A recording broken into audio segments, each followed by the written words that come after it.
space-based one, but you Sure. know, so there's is not attached to a homeworld. And the relationships are and through connecting across. So I mean, not necessarily nomadic, but the connections come in not because of place, but because of trade, and that's kind of why their philosophy is the way it is. Which I get. Um, Hang on one second. I'm eating a plum. It does not lend itself to philosoph- Multitasking. philosophical discussion.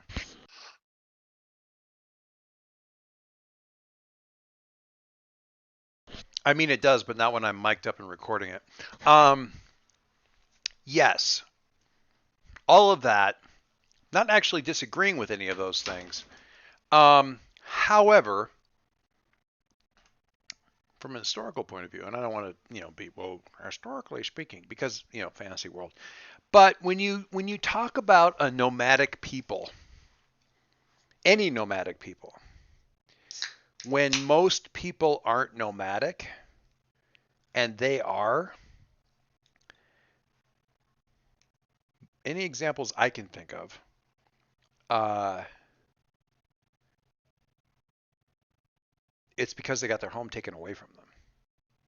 So the Romani, I'm instantly patting myself on the back for not using the G word there.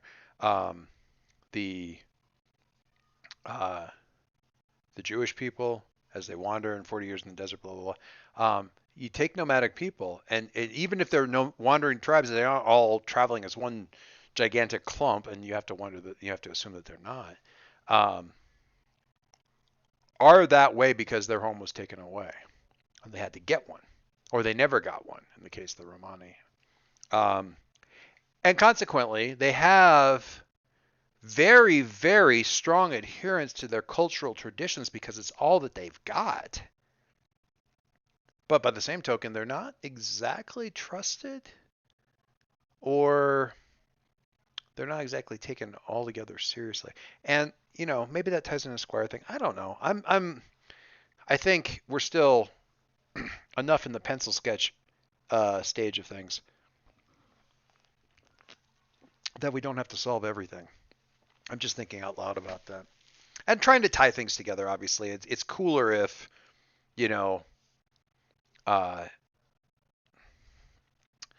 the heir isn't just like the heir and the heir's people isn't just this cool thing that Bill um, needs, but it's also holy crap, our people actually have an idealist, an idyllic kingdom, and we don't know about it because the assholes are keeping it from us, or it's Wynn's connection back to a people that Wynn thought was completely gone and they're back, or something where it's doing more than one thing.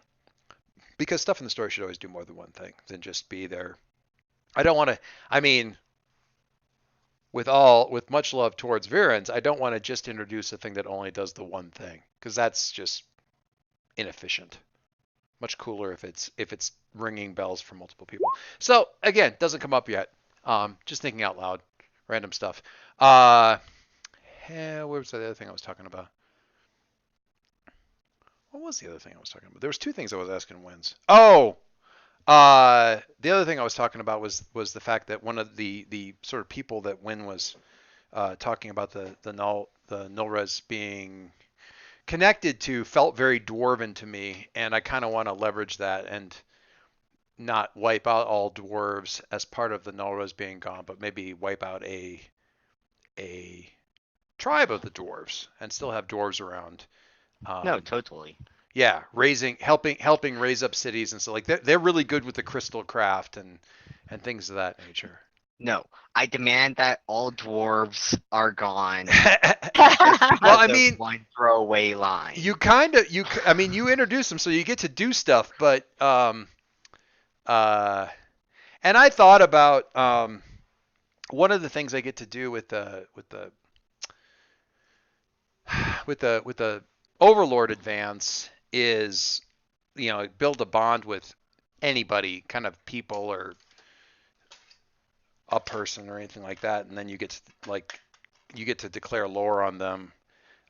As long as it's not you guys, I can make a bond with you, but I can't do command lore on you. As amusing as that might be, I don't get to command lore on you. And I thought about doing that with the dwarves just to get them kind of spun up, but it was more interesting otherwise. Anyway, well, we meandered a bit, just getting things kind of spun up here, but there's, questions that need answered, things I was thinking about, all that kind of stuff. So I feel as though we did game stuff, even though, and certainly was not selling until Mike showed up, even though conveniently What? Mike You is guys here. are gonna stall until I show up? No, I wasn't. I was actually doing productive and game related things. So I think that's all to the good. I'm laying groundwork for how we get the heirs people into the thing and what to do with the horse. I know what's going on with elves too. So that's awesome. I'm super happy about that. For the purposes of world building, I will simply say that the elf thing that I'm doing is that elves are collectively, I'm just doing fairy creatures. So the elves as such will be the little flying dudes that are like 18 inches tall and so on and so forth. But they are in no way, shape, or form like, if you were going to play an elf, that would be the elf you would play, but they are in no way, shape, or form representative of all the potential fairy creatures that are out there. So all of your satyrs, your unicorns, your nixies and pixies and dryads and brownies and whatnot are sort of collectively under that banner, and the result of the same air quote culture. So use that. They're very tying them very closely to the funky nature of this world. So all the crystals and the nascent built-in kind of magic in the lowlands and how that flows around the world and all that kind of good stuff. So they are not, as a general rule, city folk. Anyway, is that cool with people? Since nobody picked elves, I get to say stuff. So Yeah. yeah. Okay. What else? What else we got? Yes. We did have I did have a note at one place, someplace that halflings get along with the group that halflings get along with their elves or something along those Okay. lines. I can't remember what it Well, was. and yeah, I don't think that this necessarily negates that. This gives you No. more context. So, Sure. Yeah.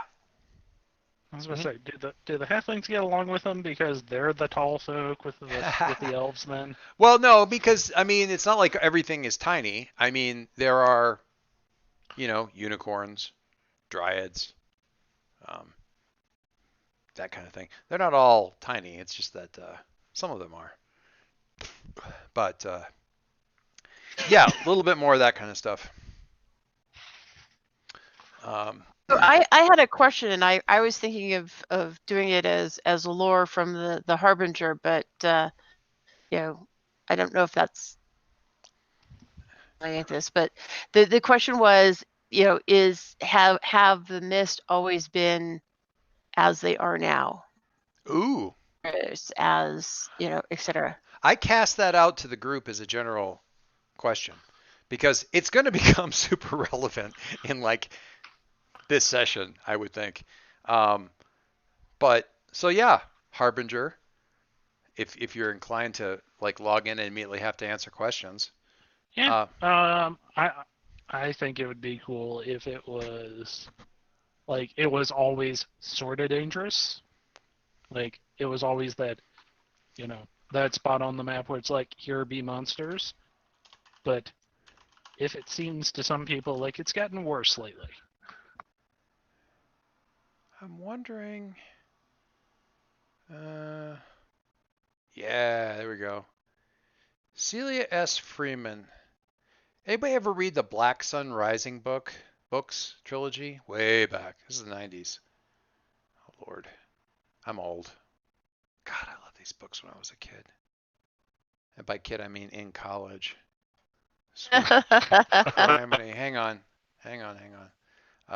Link. Airball. It's terrible. They had an interesting thing, and this might be, I don't know. I'm just throwing this out here as a potential ingredient that may or may not actually make it into the stew, but they had a really interesting thing with this world where, and this was definitely like fantasy that had started as sci-fi. Like you could find where the first landing was and the people had landed there and had to deal with the new physics of the world. And part of the physics of the world was that the whole place was basically psychoreactive. So you had to really, really be careful of like what you were worried about and what you were, afraid of and stuff like that, because that tended to manifest.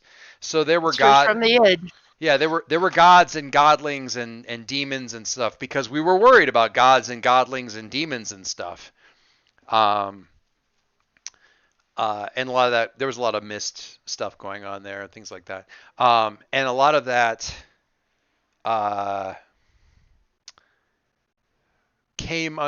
got more and more controlled and sort of reined in through, like, the best magic or the strongest magic or the most reliable magic was that was born out of sacrifice. So big sacrifices, like the people got a foothold on the planet when the guy who kind of figured out how it all worked blew up their ship, so there was no way back off the world, because that was the biggest sacrifice he could think of, and it gave them a foothold kind of thing. Anyway, Nice. yeah, it's a neat idea. I remember, I think I most clearly remember really being jazzed about this because the paladin character, who is definitely a paladin, introduced in the book initially, was definitely a paladin, but he was kind of a rough and ready, living on the edge of the frontier, Aragorn style paladin. So lots of calluses, very well worn, grips on the sword. He had chainmail that was just kind of over a really heavy leather hauberk that he tended to wear more than anything else. Liked to hook up with the witch frequently, when given the opportunity. Carried a garrote made out of rusty wire. So he was kind, and I don't know. It ticked a lot of boxes for, 90s era fantasy that I was in the mood for, I guess, something like that. It's a fun little, it's a fun series. Thick though, my God, they were bricks. There's 3, I think, tied up in a nice, neat little bow at the end of the 3rd one. So there's that as well. Anyway, so some thoughts there. Like I say, ingredients that may or may not ever actually make it in. But I liked it. So Mike, it's always been kind of, the lowlands have always been kind of unruly,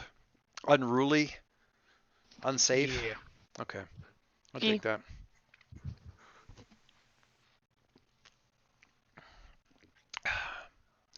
The Harbingers are more of an order than a people. Is that fair? Yes. At their most numerous, I'm picturing the population of approximately Hogwarts. If you could ballpark that for me, I might agree. Well, I mean, a 1,300 person K-12 magic school plus all alumni. About 1,000. Yeah, about 1,000 sounds right. Yeah, at their call it perhaps their height. 1,000 plus alumni. Who have I don't know about 1,000 immortals. That's a lot of immortals, but again, they don't all get the keys to the kingdom. Anyway, Dwarves Beast Tribe. Ooh, hello, art gallery. I love the words I love the words art gallery. Take that, you pasty bastard. I don't even know what that's what that's in reference to, Bill, but I like it. It works for me. Okay. We were just outside of the forge. Virens had bonded himself some bondsmen. A bondsman.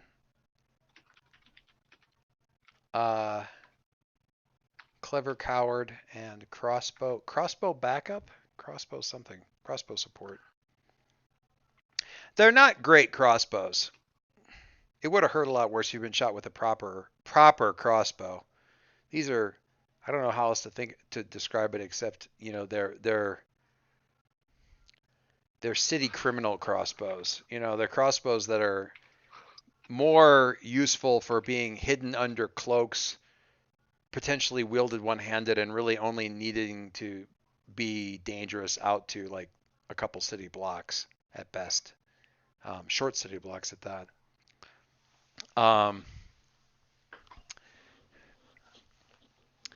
You've been shot with worse.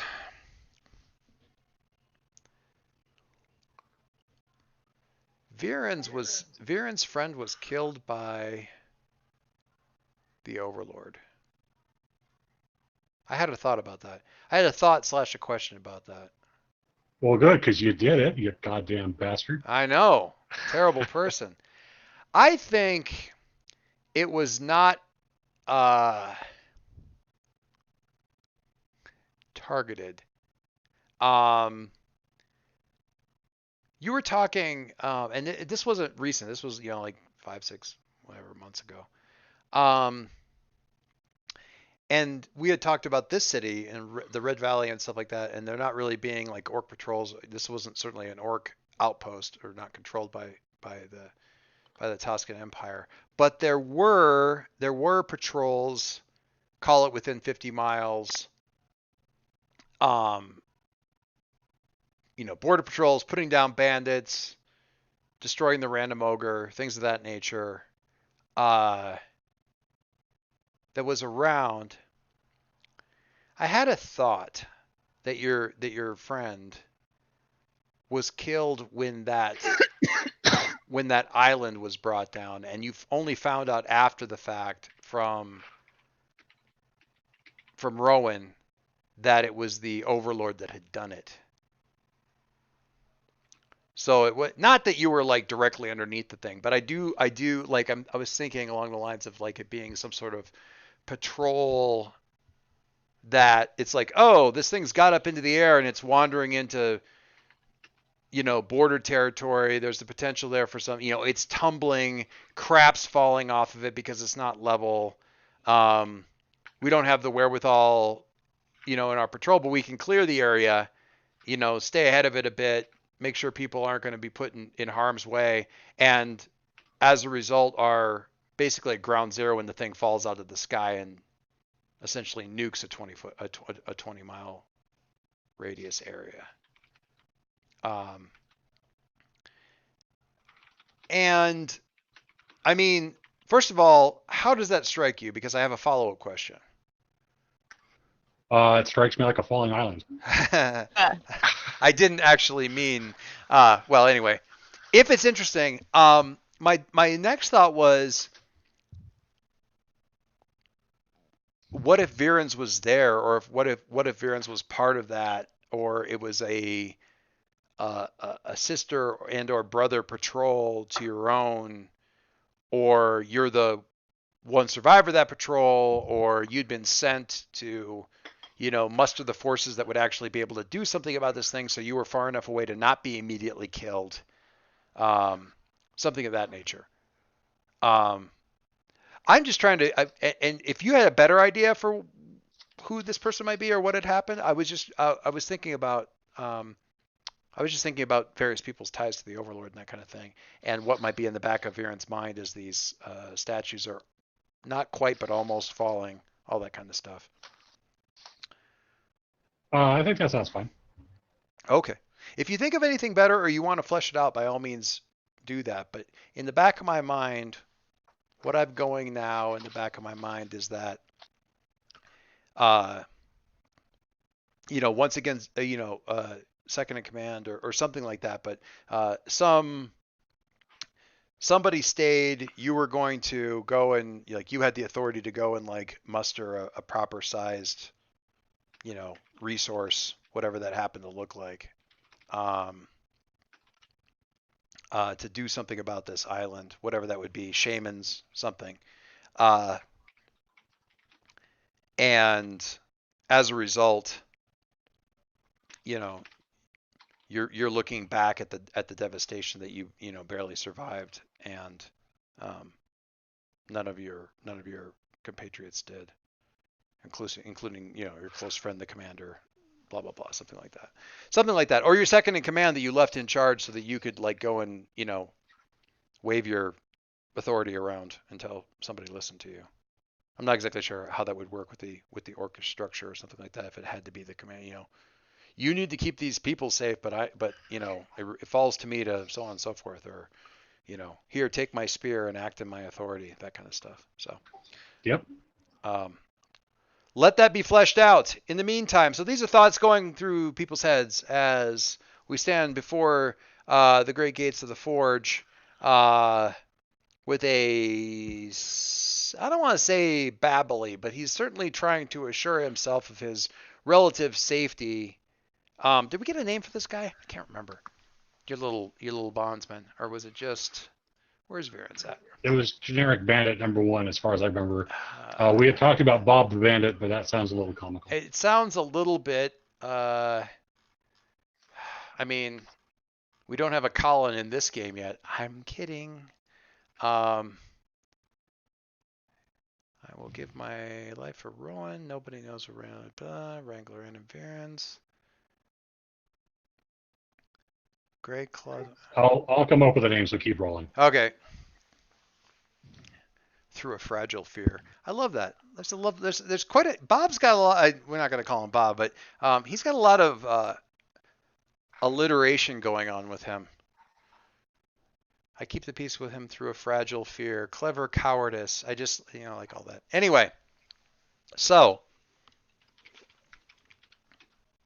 clearly, as this week has passed, many questions have arisen for me. The forges lie ahead. This is so great big, if you'll pardon the expression, fuck off doors on the front of this thing. Somewhat askew. Your compatriot there, your new compatriot, explains that they were left, and they and their crossbow companions up in support, that they're suddenly non-existent support, were left to watch over the entranceway, keep the way clear for when they came back out, because they were going to do some fine looting in what, by all accounts, is still, even in these later days, just a repository of power and artifacts and useful things of all kinds. While the proper gang, heads inside. We'll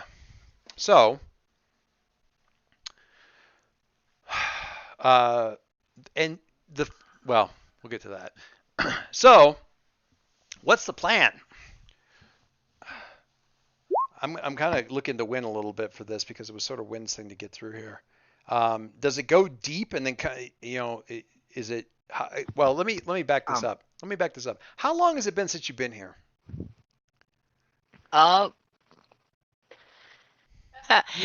Time has little meaning to the dead. Which is to say, your memory's not any better than it was when you were alive. It's just you live a lot longer, so you forget a lot more. No. I visited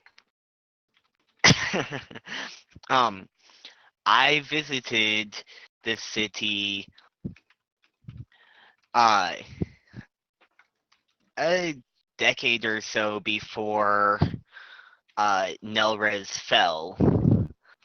But if you want to know how long that's been, you would have to ask the Harbinger, who, supposedly they're keeping track of, or his order is keeping track of how long it's been since the fall and the Overlord last was about. But it's been, it's fair to say, a good long stretch. Yes, that is fair to say. Okay. And what was your Galadriel quote? Oh no, it was just the that was different.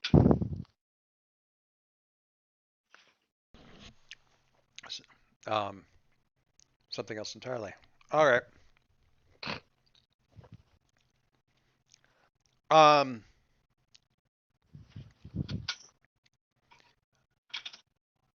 Rowan, have you ever been here before? Like in the actual forges?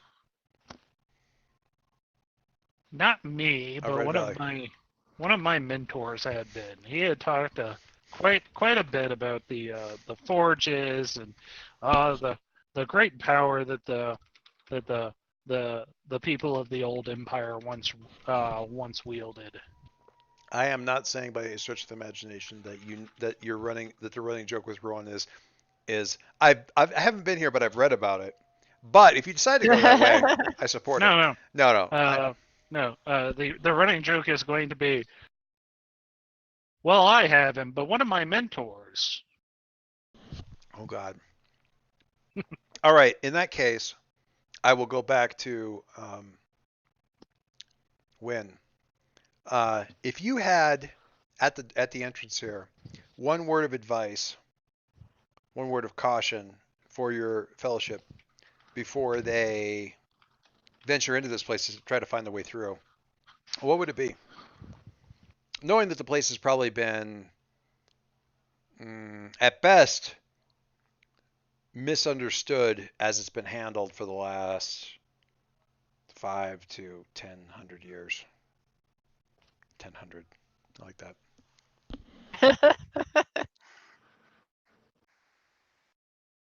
Ugh.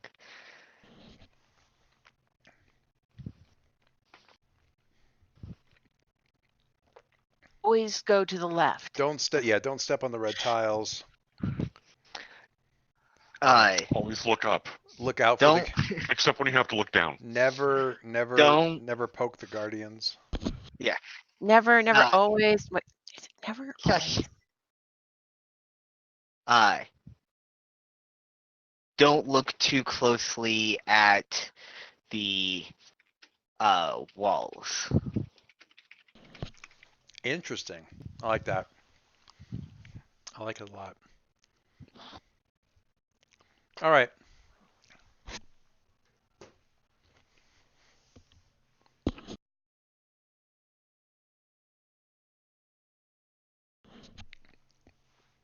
Variants can fairly. I mean, the doors, for all that they're large, they have a tremendous amount of inertia, obviously, but for all that they still open pretty easily. And you can push them a few more feet wider to kind of let people go through. The entranceway, at least, is lit. There's torch constants around. They've been we've had, haphazardly at least. And there's enough power and engineering knowledge and that sort of thing that it isn't like torches in here. People have taken crystals, set them up as lights, stuck them in sconces and stuff. So there's a little bit of light coming in through the door, and light from the crystals and so on and so forth. It is almost immediately noticeable that it is not the same. It doesn't matter who you are or how little you know of like sort of construction, stonework, basic architecture. It's clearly not like the rest of the city in here. I mean, it wasn't really from the outside because it was this great slab of a building anyway. But aside from that, it's just not like anything inside either, any of the buildings that you've been in or anything like that. A very stoic Art Deco, I guess. Lots of straight lines,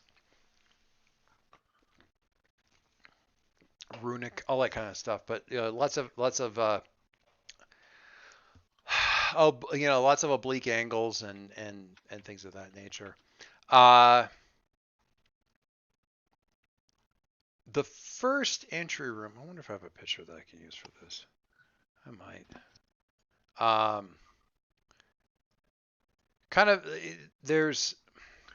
It's really just meant to be like sort of a visitor's. You get the sense that it's really just meant to be sort of a visitor's chamber and not really much that goes on here. And it certainly seems as though it doesn't see a lot of activity except for traffic in and out. Like people don't, whatever it was originally used for, people don't tend to use this space. They're just trying to get someplace else. As such, it's somewhat in disrepair. There's carvings on the wall. The support beam pillars and that sort of thing are carved to look like people, but those people are somewhat, there's missing heads, missing arms, that kind of thing. Some dust occasionally shaking down as yet another sort of seismic Cthulhu shakes through the city, and people are looking up more than a little. Some of the people walking through here more than a little bit worriedly up at the ceiling and wondering if the whole thing is gonna hold. You don't immediately. Well, that seems a fair question. This thing is I mean, if this thing goes down, everything around the building, I mean, just based on what you're seeing in here and the buildings around it, if this thing goes down, it's only because every other building in the city has fallen. This is going to be the last thing that collapses. These forges have stood for thousands of years. How long were the statues up topside standing, too? Just Like you could build better. asking for a mob. Just asking for a mob is really good. I do have a question, Mhm. and I'm going to direct it towards Wrangler and just so that we have, just so it's directed at somebody. Everybody kicking in. So once we're in here, do we want to make sure that the mists and everything else with the mists don't get in too?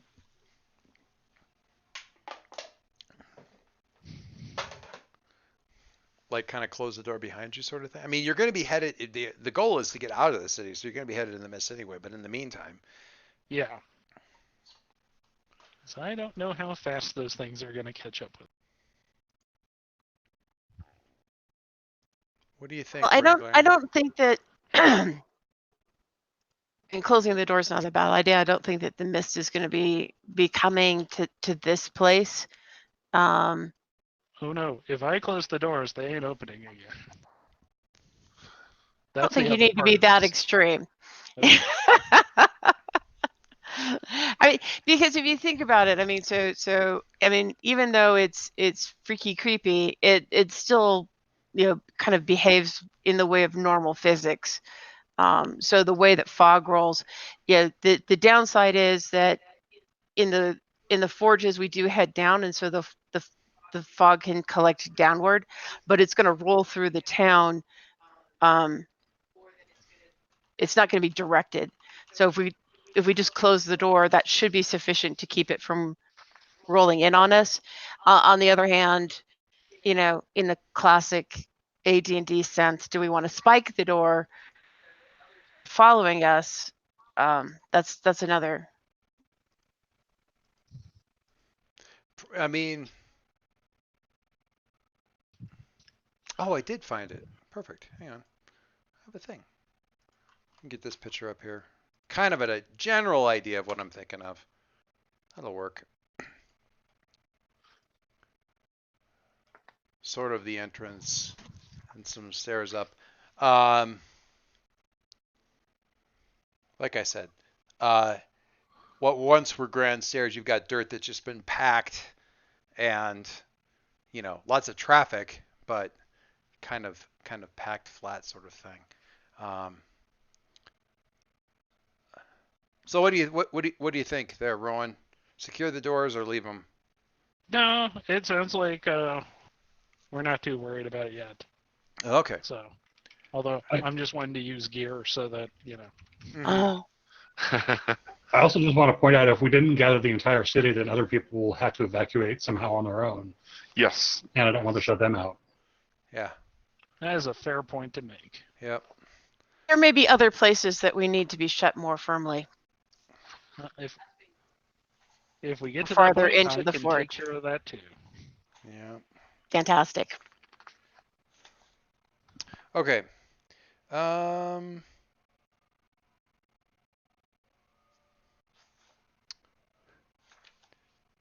Fearens, you're up in front. Win, you're up in front. Who's more, I guess? In the back? Well, I'm wondering who's immediately sussing out the, who's in scout mode? Who's going ahead? Who's leading this motley crew in? Because I want somebody who's, Well, heading Ben in knows further. the area and is quite quick. I was gonna say it's not me because I got the horses. Yeah, so you're kind of Samwise bringing up the rear kind of a deal. All right. In that case, I will direct you, Win, to the basic move of look closely as you're kind of checking things out. Because I want to, I think the best way to get the ball rolling is get some questions going here to figure out what you guys do next. Yeah. Scope out the area, do all that kind of stuff, see what's going on. Look closely is sense, plus sense. Yes. When you closely examine a situation or location, roll sense. I really need to sort this out a little bit. I need to get I haven't done my little screen capture thing is still broken with regards to actually seeing the roll thing. But anyway, a 7. On a 7 plus, wow, holy cats. Ask 3 questions from the list, but you'll find out one of those answers the hard way. Anyone can answer, but the Overlord has final say. So by all means, be ready to chime in here. Win, what kind of questions have you got? Is something hidden or out of place? If so, what looks suspicious? All right. I'm going to file these away here and figure out which one you find out the hard way. Hard way. Yeah. Oh, thanks. Yeah. A pit trap. Tell me about the bandits, the looters, whoever. What are they doing? What will they do next? What will they do next? Perfect. Okay. That's a great question. I'll give you that much right. The bandits have definitely gone in, the looters have definitely gone in further. They're likely to head for, probably because they aren't a patient, I mean, looters in general speaking aren't super patient. They're going to head for the first forges.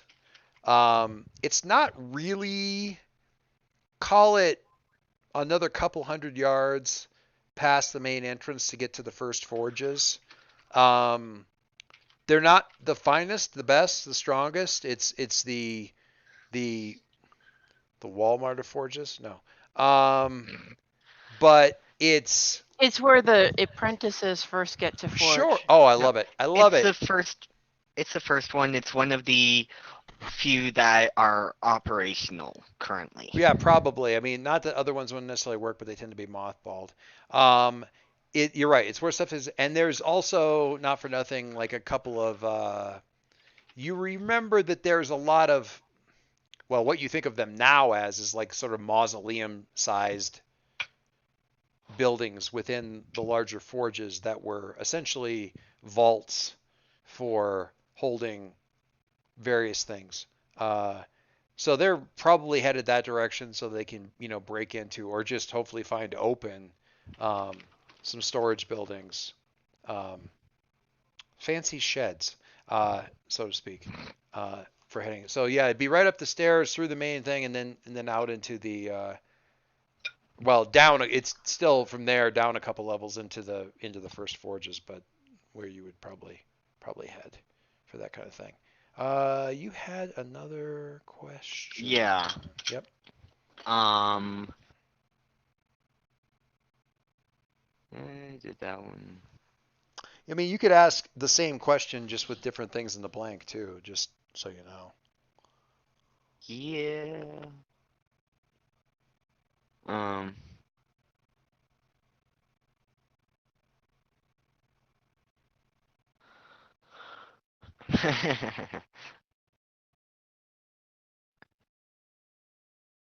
I don't know. I feel like the looters are except for, the ticking time bomb of the mist, are our most immediate problem. Oh, that's what the questions are for.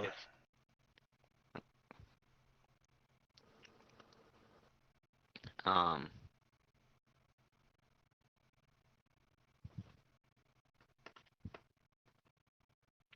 Where were you headed with that? Like asking some question with regards to that, or? the end of that cutout. Where were you headed with that? Like asking some question with regards to like what other threats there might be, or something like that, or what were you thinking? Yeah, there isn't. There isn't exactly that. Tell me about other threats. How could it hurt me? How could it help me? Okay. If that's too broad, you No, can. no, that's fine. It's just gonna it's probably gonna be the thing that we find out the hard way. Is something hidden or out of place? What looks suspicious? It looks as though so in the if we go back to that image that I linked, and you've got that dirt that's kind of built up on the lower flights of the steps and that kind of thing. You can see in there where some of the dirt's been disturbed more so than the normal and kind of in the wrong direction, like laterally across the path. And it looks as though they've set up, if you had to guess, somebody has set up some kind of trip rope kind of a deal. And following that up, it's crude but effective. You can see, and you're not exactly, it would take quite a lot of, I guess maybe it's meant for refugees coming through here or something like that. But the rope would basically, if up above, you can see that somebody has used this rope to haul up a big old, like, it looks like they took an old sailcloth or net, or no, it's a big wagon, like the covered canvas for a wagon that somebody took, and they filled it with old debris and rocks and stuff, and they've hauled it about 20 or 30 feet up into the air in kind of a makeshift tripwire kind of deal that would drop right into the middle of that slope up to the steps. It's a quick rig thing. You have to hand it to them. They put it together pretty fast, but it's the kind of thing where it's like, yeah, use rubble and random crap in the street and basic detritus and junk and drop it on people. It sounds like exactly the kind of booby traps that somebody would come up with in old alleys and street fighting and nastiness like that. It's easy enough to avoid. It would. Ponies are a little bit trickier. It's easy enough to avoid. Pointed out. I mean, the easiest thing would be to trigger the damn thing and then just jump back so it's not. But then that's noise that people are likely to hear further in. So it's just going to be kind of a proceed carefully or move around the damn thing, and just it takes a little bit of extra work or anything like that. But that's the thing that you spot that's sort of out of place. Somebody has sort of set this up just in case. Could you tie us the trip line someplace else so it's not crossing the stairs? Yeah, it's probably the easiest. Well, yeah. really just another way, like secure the rope, like tie the rope, another rope onto it, and just secure that around like a pillar or something like that. So even if this trips, it's not going to let the whole thing drop. And that Sort of like using the mirrors with the laser, yeah, I mean tie the rope off again, trip the tripwire so that the rope's not in the way, and that the rope is going to hold, and then just make your way through here. That's a good one, Margie. I like that. Forgetting past the thing. I keep hearing beeps. People are beeping away here. I'm not looking at the right channel. They have a cave troll. Doop. Anyway. Yeah, you probably don't want them to let them know that anybody's coming. That's terrible. That's terrible, Bill. I love it, but it's terrible. The eye roll. Honestly, the eye roll off of Boromir from "They have a cave troll" is just awesome. All right, so I mean, when you know enough about Viren to know this guy can jury rig just about anything in a hot second. So it really doesn't take a lot of time to get this thing. It's like, a quick glance, and he, quickly, can easily suss out exactly what's supposed to be happening here and how to make that not happen. No real roll required, but you guys can proceed it from there. So they're definitely here. They're definitely prepared for people coming up behind. So that'll be interesting. You don't have any real strong recollection one way or the other as to whether or not you can get around the area where they are. I mean, if you could, there's no real need to engage them except, you may not be able to get around them, and you just don't know the area that well. I mean, you were only here a couple of times, and it was ages ago, so literally ages ago. So, you can move up the steps, kind of into what you think of as sort of the main core area. Now, the thing with the forges is, I mean, you're already in the lowlands. Let me get over here. Coming out of the stairs, you come out onto kind of a landing that leads down in a series of I'm not going to say it immediately reminds you of Escher, but I mean, there's certainly a lot of different little walkways and so forth down into the thing. We're going to use this one because I like it. Has some visual imagery. Probably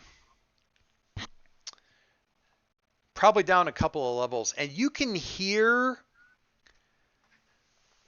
some shouting, calling out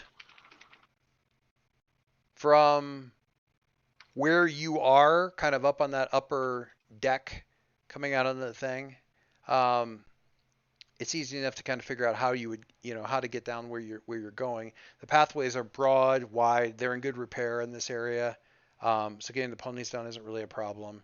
And thankfully, whatever they've got going on, they're noisy enough to not immediately. I mean, they're not going to necessarily hear you coming and whatever it is that you're up to. So. Do they sound like they're panicked or? That is a good question.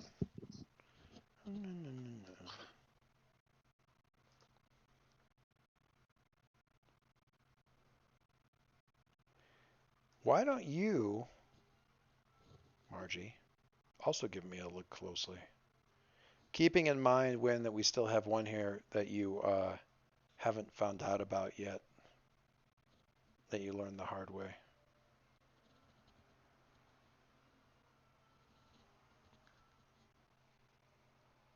So, Anne, how about you're muted, by the way. I'm hearing you through somebody else's mic. Yeah. About that? No problem. I think it's still going to be a look closely to if you're trying to see if you can figure out, because at this distance, just figuring out what exactly is going on with those guys is probably still going to be. No, that's fine. I had things that use something else, so I was just confirming that wasn't one of them. Yes, James, you found a picture of the Lonely Mountain. That's exactly the picture that I look for. Thank you.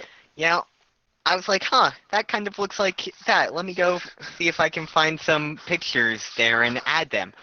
Oh, there's a reason it looked like Thing I The do Hobbit. Yeah, thing I do not have enough time to dig up and do is to log back into Lord of the Rings, get somebody back to Moria, and go around trying to find the exact screenshot that I'm actually thinking of, and taking that screenshot. That's not going to happen.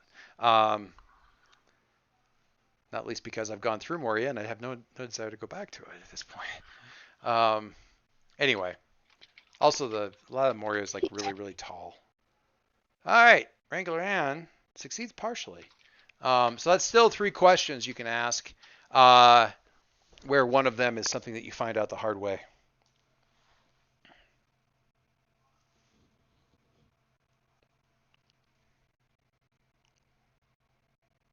And this is under the look closely like list of I think shopping the lists. first is sort of, tell me about the noises, what are they doing? What will they do next?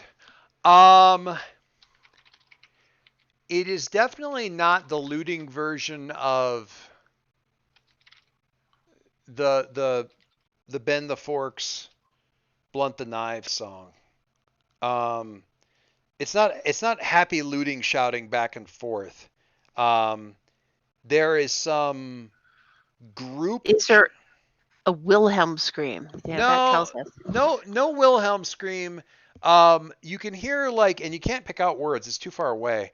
But you can hear one main voice calling out, and then sort of followed by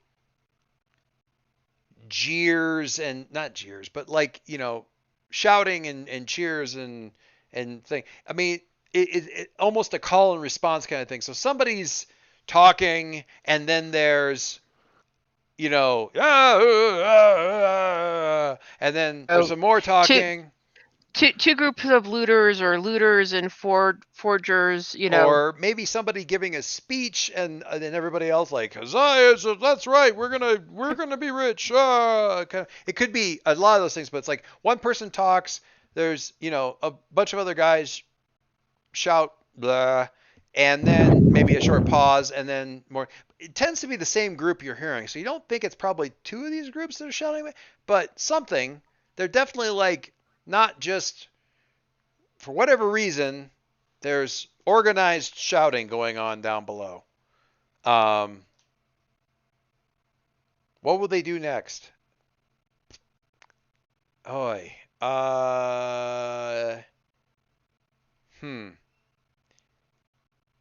They sound like they're working themselves up. To what? You do not necessarily have the wherewithal to say, but they sound like they're working themselves up. They're working themselves up so they can fight the cave troll. We can take that cave troll. Or bash down the door to the going to get into. To where all the good stuff is. Yeah, we can get in here. We just have to, just because the runes say blood sacrifice doesn't mean it needs to be a fatal blood sacrifice. Yeah, no, wait, what's blood sacrifice? Things like that. Things of that nature. Disturbing things of that nature.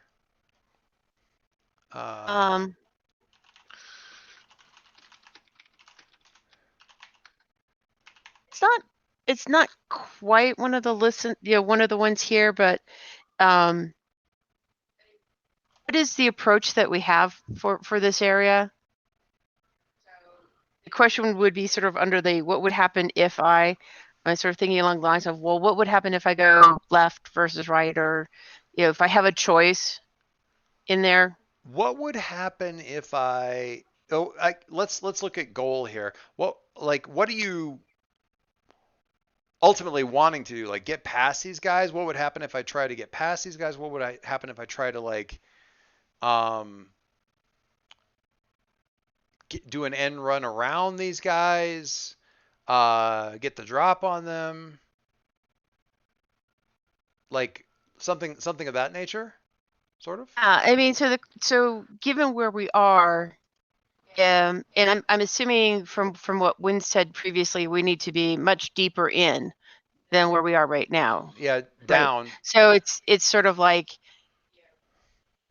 what would happen if we try and bypass the group below? It's and to a certain extent, what Wynn's counting on is a little bit of hearsay, although they haven't exactly said as much, because theoretically you go over and down and over and then back up, and there's a way out that Follows an ancient pathway. they never actually saw. Somebody sort of told them, and yeah, I'm sure it makes sense. So I'm sure it's probably I'm sure it's there, etc.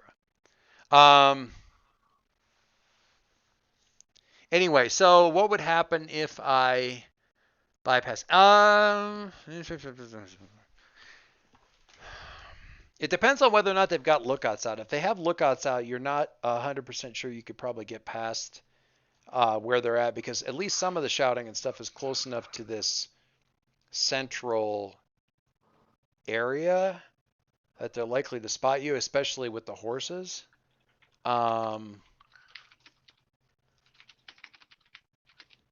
mean, Getaway is great, except it's really not meant for an entire entourage. So what would happen if you tried to sneak past them is you would probably need to take out at least a couple of lookouts without alerting anybody if you were going to try and do that. Okay. Does that make sense? All right. So, Yeah, Mike? dumb question. No. Yes. Sure. So, the way I'm imagining this is if they're, much like with this picture, there's these many pathways through and down and around. Different side chambers, various activities, a lot of which Yeah. have been like sort of mothballed, that sort of thing. With their side chamber that they're, or does it look like they're in a side chamber? They're in a different pathway, like. They're probably in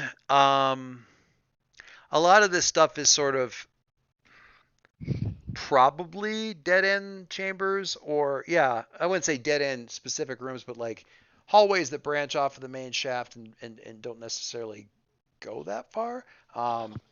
Initially, you go back far enough into history, what you have here is the original delving for some of the crystal instructions that they use for the artifacts, or siphoned off to power artifacts, that sort of thing, that they then later said, well, we have these empty shafts, let's build bedrooms off of them, offices, storage, whatever, and they just kind of dead end in various places.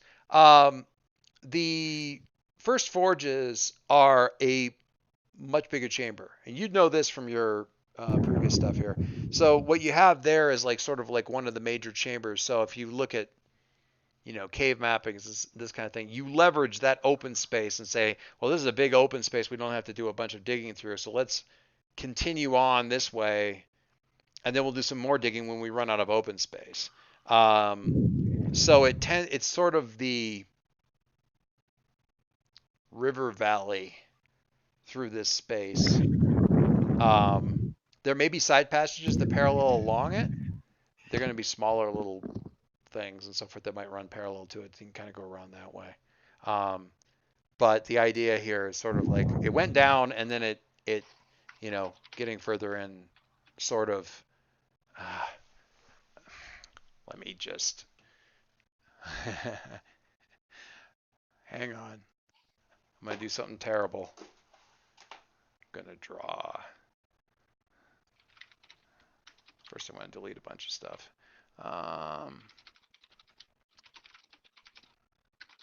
Let's just go here, and we'll just take a little pen. Oop. And if you, so you've got, boy, problem is so you've got like little cracks in the earth, veins of crystal, that sort of thing, and then you've got like a sort of a maybe an open chamber, and then maybe some other cracks, and that's what. This is before anything was ever actually done in the space, right? And maybe some other veins, and then maybe there's some other weird little shaped thing, and another couple of little bubble chambers, that kind of thing. And over the course of the years, this has been cleared out, cut out, mined, refined, tweaked, turned into an industry, all that kind of stuff for ages and ages, ages, ages. So you get this cave network that's turned into, you know, an upside down skyscraper buried down in the earth, kind of a deal. So, where's my text thing? So, forge. You got your first forge. You've got your shaft thing.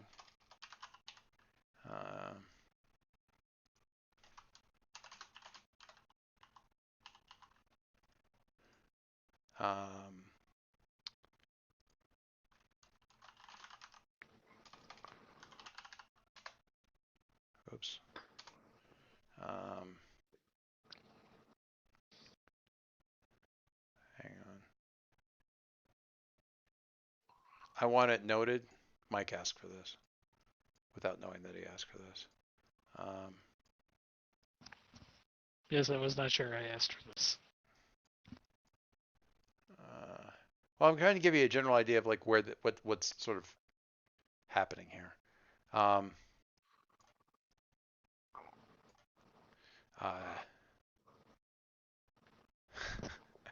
on. Text.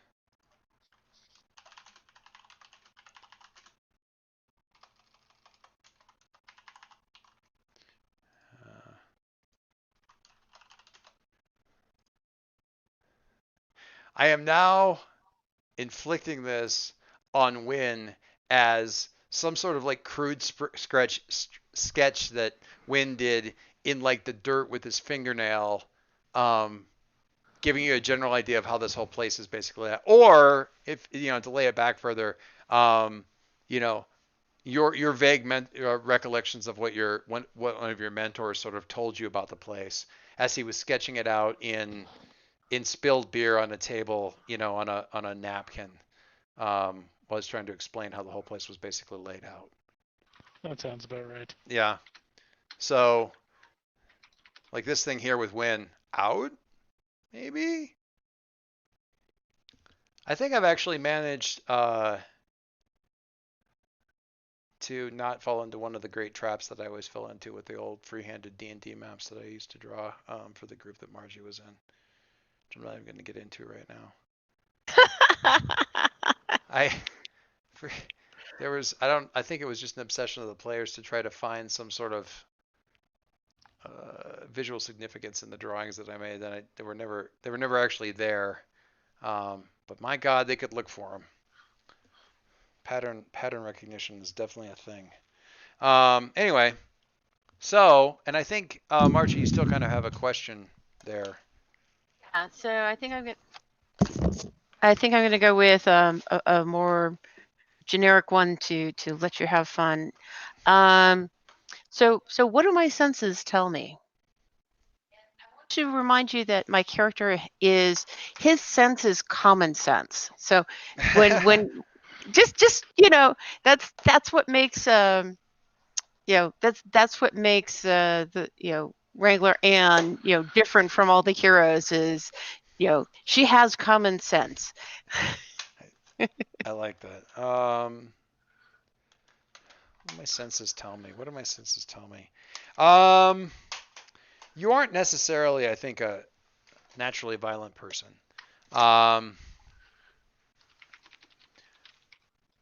But they're clearly distracted. and there's a lot of you. You could, I mean, whether or not you could take them all and take every single one of them down in a fair fight or anything like that, uh, you feel as though if you surprise them, you could definitely rout them and get them to like fall back and go, crap, we don't know what's going on. Let's just fall back because we don't know exactly what to go on. So your common sense tells you, move quickly, move quietly, get down in there, shock and awe, drive them back, have a plan, so on and so forth. That's what your common sense tells you. Right. My senses tell It's me. like it sounds like orc territory now. I mean, hit them hard, hit them fast. Don't let them stop and think. Sure, that's one interpretation. Okay. Based on what's been shared, deduced, detected, asked, so on and so forth, does anybody have any moves that they think might apply to whatever they want to do next or anything like that, other than just getting down into the mix and finding out if you're the meat or the metal?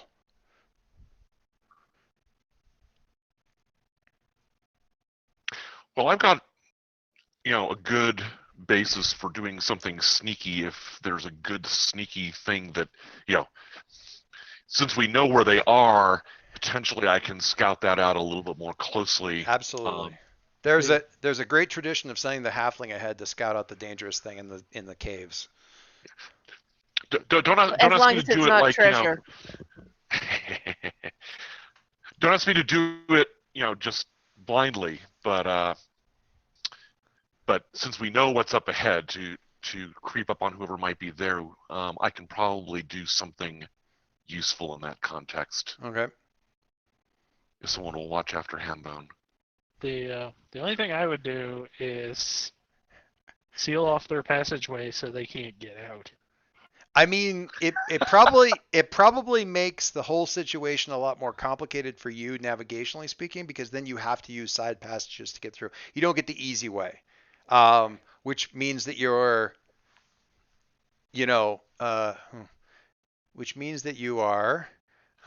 if you'll forgive this will be a lot faster. You're doing stuff like, okay, we're gonna kind of take this thing and kind of go and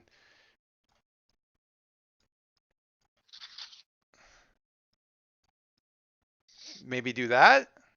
Question mark? And hope for the best, because then this becomes a non-starter. You know what I mean? That's entirely an option, but it probably makes later situations, it complicates the passageway. But yeah, it absolutely solves a problem. Dave, what do you have? What does Carabas have for sneaking about and doing such things? So the most straightforward is the little folk core move. When I do something clever or sneaky while no one's looking, I roll plus courage. Oh, why don't you do that then, and we'll see how close you can get there without everything going sideways. Okie dokie. And my goal here is not necessarily to go in and gack somebody. It's mostly to kind of see where the initial get proper eyes on kind of a deal. All right. And that may be even like going, oh well, yeah, that's the main entrance, but I bet if I go in through this side entrance, come up here, I'll be coming in on some like higher passage in this first forge area and be able to look down on all the action. Maybe that's what I can do. Too small for a pony, but fine for me.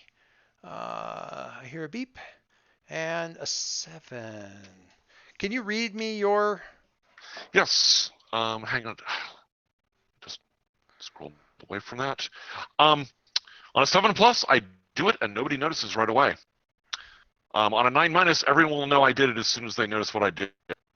So, it in Everyone terms will, of say that again. Everyone will notice. So on a 7+, you do I do what I'm trying to do, clever and sneaky when no one's looking and no one notices right away. On a 9-, everyone knows I did it as soon as they notice what I did. They know that you did. So I think this in some cases, If it was a pickpocket, if they noticed that the pocket was picked, then they would know it's him. they would know it's he that Right. did it. Oh, that's the guy who brushed up against me. Yeah. Yes, Um, I got you. in this context, it could very well be, if it was played generously, you could say, somebody might have heard something, and once the attack comes in, wait a second, I heard some rustling over there from that corner. Yeah, Haha. they're headed that way. All right, I'll keep that in mind should it become necessary to do so. Okay, so you go through a couple of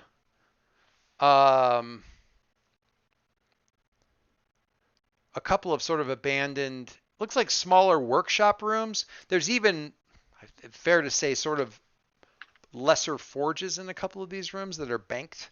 Still heat coming off of them. Kind of coming in high into this larger chamber. There's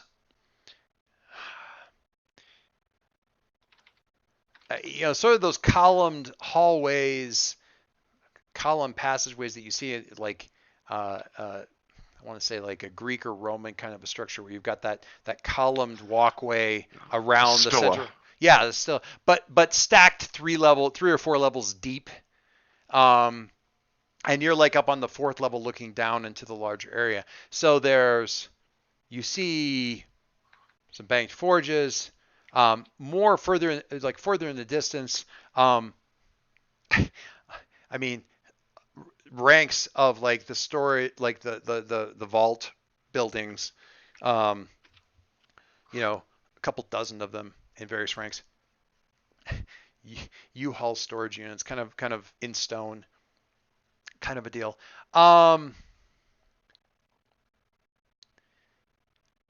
The shouting is mostly centered around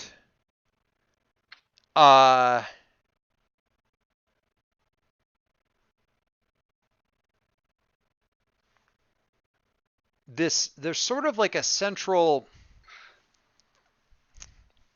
area near the entrance that's like, it's like a big geode. Okay. Mm-hmm. And you can't. Okay, so you've got the gang of people, and there's a lot. There's probably 30 some odd guys in various places around the area, like whether they were, some, and a lot of them look as though they like had headed to the vaults and were coming back, that are kind of arrayed and kind of spread out like they're expecting trouble kind of thing around this sort of more raised area where this geode is at. And then there's a big dude, definitely, city gang leader type of, gives off that kind of aura.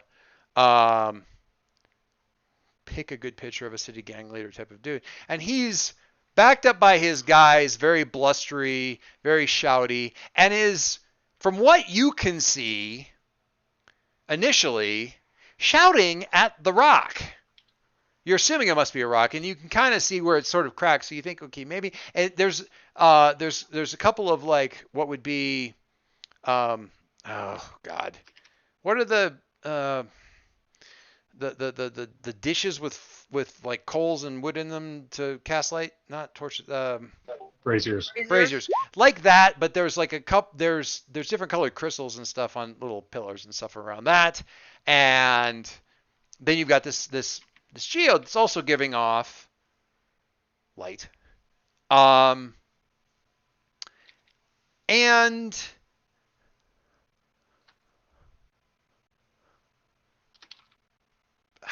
Carabas doesn't really have the background to understand why any of this might necessarily be important. But the guy's shouting at this. Now, looking at the thing, it seems like weird behavior even for a human.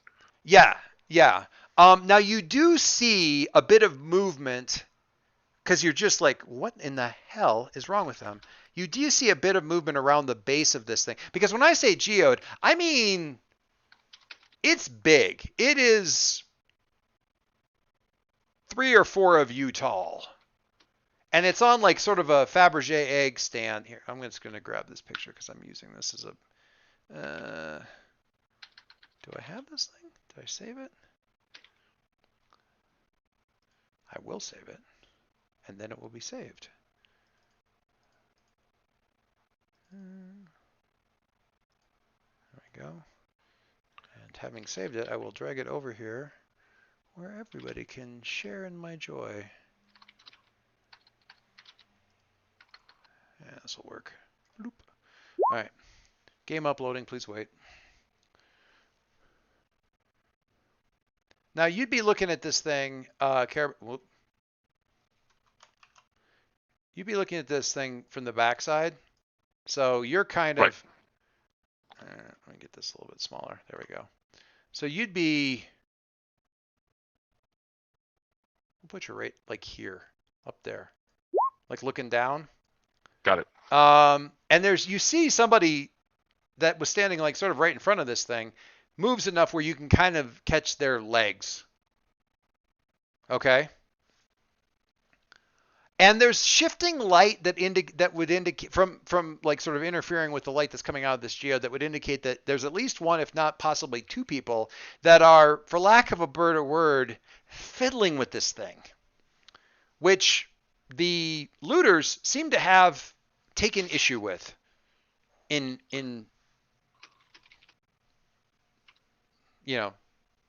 to some degree.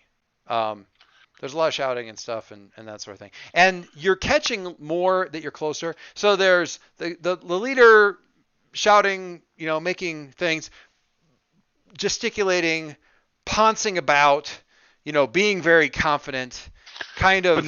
But not interfering with the people that are fiddling with it. Yeah, because he's threatening and gesturing back at all of his boys and, step away and nothing will happen to you. We're here. You should go away kind of stuff. Very, they're not pirates, but I'm having trouble not picturing the Captain of the Black Pearl from the first Pirates of the Caribbean movie. That kind of a thing.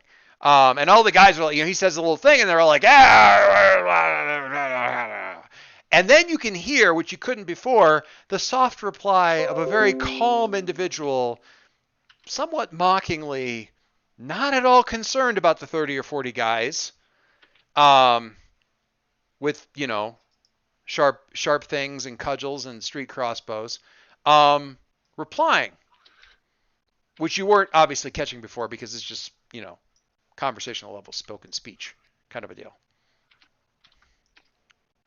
Can I make out what the person's saying?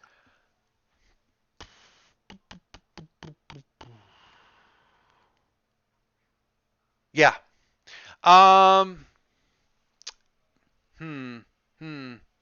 Yeah, if you get closer. My first was of course you're asking that, but I'd say yeah if you get closer.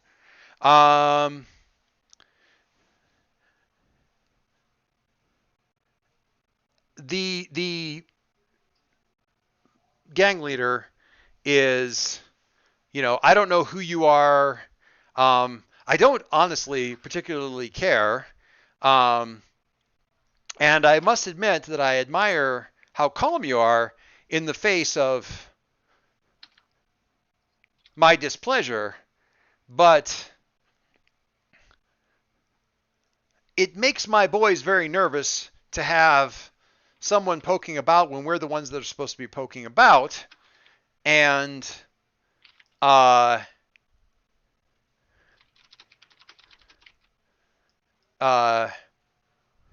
afraid, and there's definitely some steel in this guy's voice. If you aren't going to leave, we're going to leave you here quite still on the floor. So I'm going, and he's this really, you can hear this is really, it's going to be your last chance kind of thing. And the reply, and you still can't quite make out everything, but the gist of it, or at least some of the words that you pick out, is, if you'll just be a bit patient for my mistress here, as she settles up her work, I promise you that you do not have to find out why one does not meddle with the harbingers, my good man. Huh. And you're like, Harbinger? We've got one of those. That's what. Oh, wait. Collect the set. We don't even want the one we got. What? I'm feeling so loved right now. But Well, aren't the rest of them bad? no, not all of them are bad. But when he said But they're all mistress, I was concerned it was going to be Ursula. Well, I mean, certainly. And, you know, this guy, you can see, he steps forward. Whoa, miking up. This one, you can see, he steps forward a little bit when he's saying this thing. And so you've got your basic dude in a cloak with a hood up kind of deal. So he stepped forward probably enough, you know, out onto the little platform kind of deal towards the edge here that you can see him. There is still movement inside the geode, obscuring and making the light flicker and stuff that clearly indicates that somebody else is in there, fiddling about, as you might say. What do you do? I get on my walkie-talkie. Get on my walkie-talkie, which I will then fumble and have it go clankety clanky clanky down the 4 levels of the of Stoa I pull out my and break into a million bits in front of the pirate chief. I pull out my But not message before, crystal. but not before a voice comes back saying, "Carbus, Carbus, are you there? We can't hear you. There's a loud banging noise. Are you under have attack? You spotted them?" Should we ambush them now? What do you do? Get closer. I can I sort of see how the passageway here goes in terms of how we would be descending and where that would actually intercept folk. You see this stair right here? I do if I okay. Uh-huh. Yeah. I mean, this is like the main entrance is this first level and off to the side, like probably through here. You crept up through narrower, higher passages, through rooms and connecting things and that sort of deal. And could you? So I intentionally came out from up above. Yes. Yeah. You. Whereas I could have come down at level and run into some new friends. Yes. So you came in high and not in a way that would be conducive to a large group of people probably going through. Could you continue to sneak creep quietly along and just get on past these guys? Very likely. Or at least you've got good odds for it. Could you bring the whole group along the way that you did? No. Probably not. Certainly not with the horses. But aside from that, probably not with the people. And you're going to need all of those things when you get to the other side. Right. So I think probably the thing to do at this point, if I've got a sense of where people are, is to get back and report. Okay.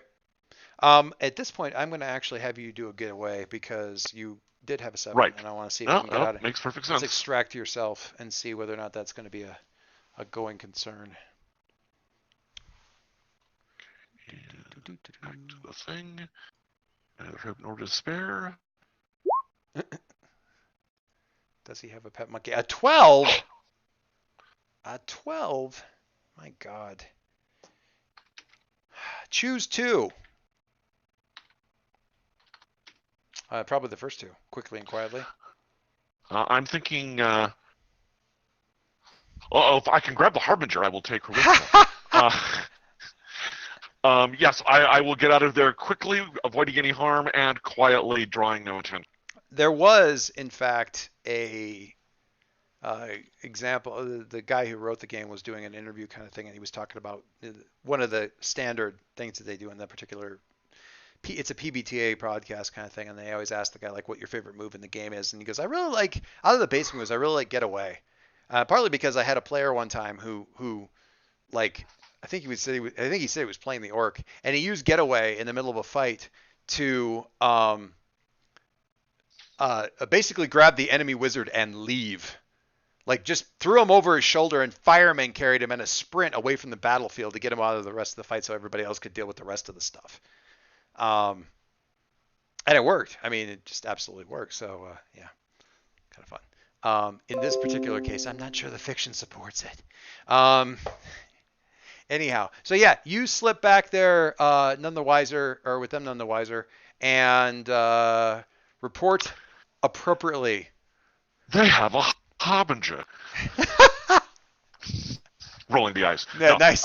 They have a harbinger. I thought we had the only harbinger. I thought it was special. I felt special. Did everyone else feel special? Anyway. So I give the basic layout, numbers, and oh, by the way, apparently there's also a harbinger investigating this giant geode in the middle. Well, the harbinger specific words were, if you will allow my mistress to complete her work here, we will be on our way.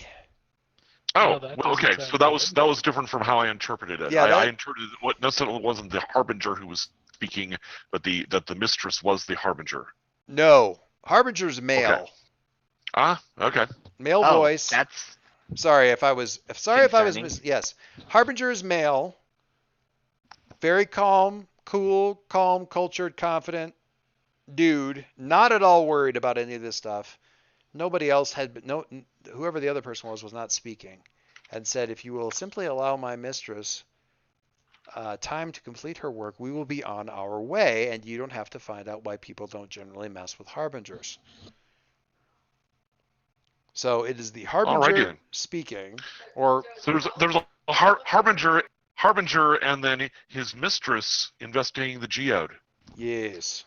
Well, no, that sounds good.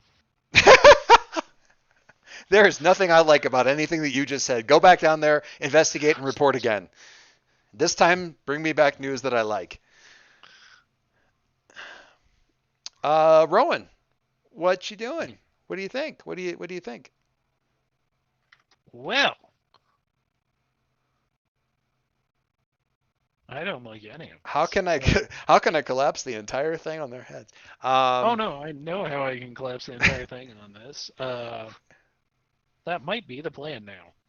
Anyway, so who wants to see if we can go talk nicely with these folks? I mean, it can't. You already have a standoff, so you're stepping into a standoff rather than the middle of a pitched battle. I guess that's an advantage, or to your advantage. Virens, what do you think when Rowan says who wants to go down and talk to these folks?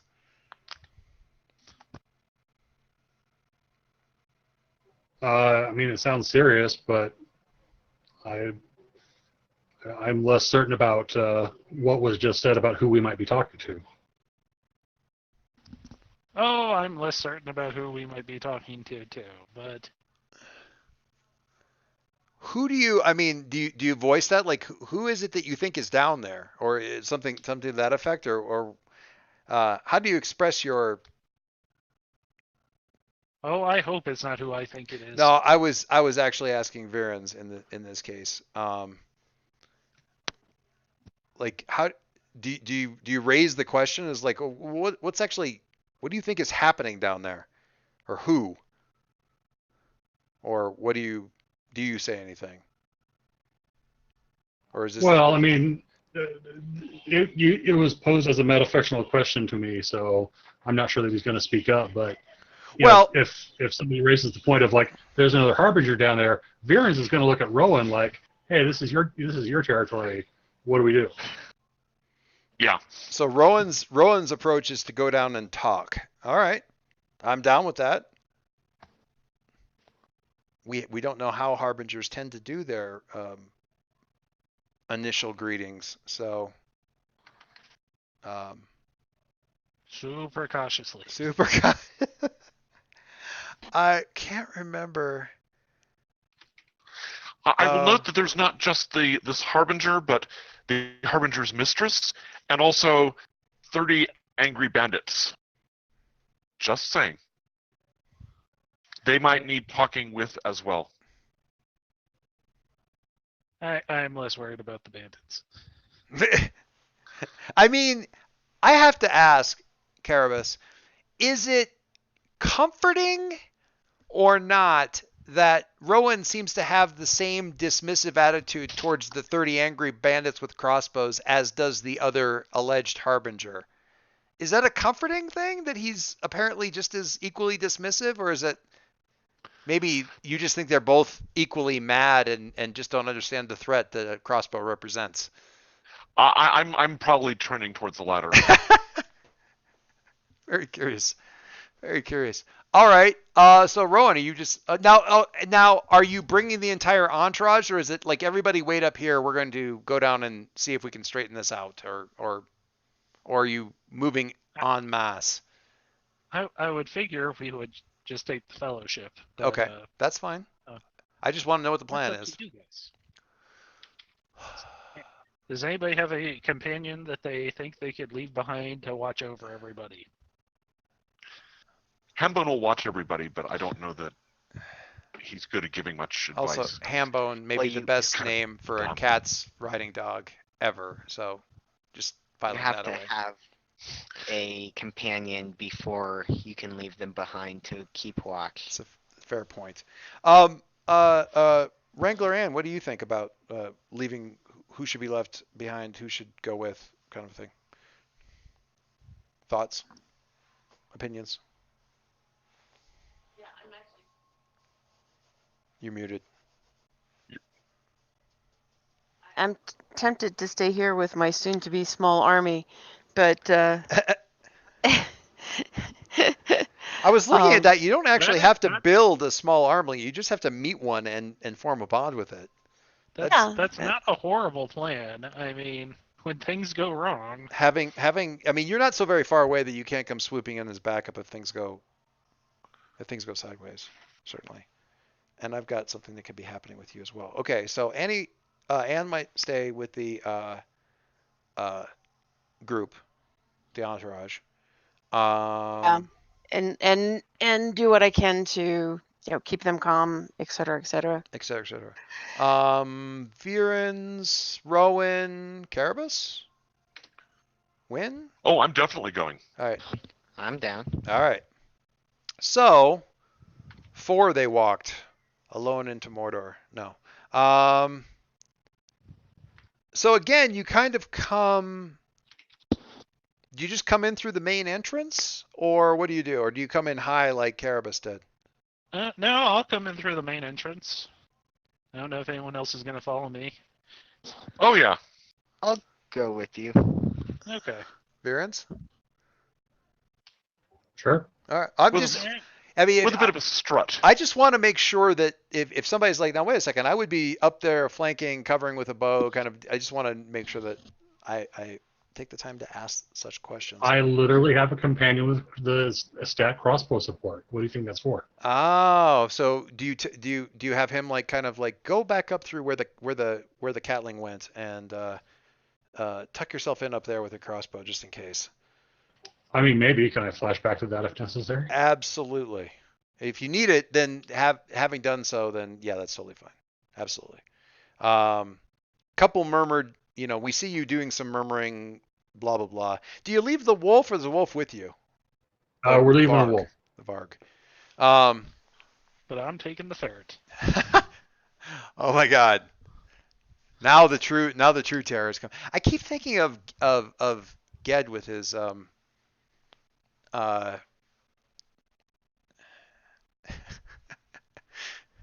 Ged with his little otak from the Wizard of Earthsea. Anyway.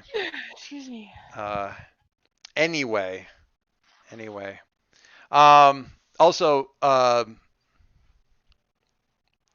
remind me, Dave, a little bit later to tell you the Crowley the Crowley joke that I read a little while back. It's pretty funny. Okay. Anyway, I'm not because I don't want to derail it. Anyway, so you guys come in, and it's not. There are a couple of people watching the entrance, and they do see you as they're coming in.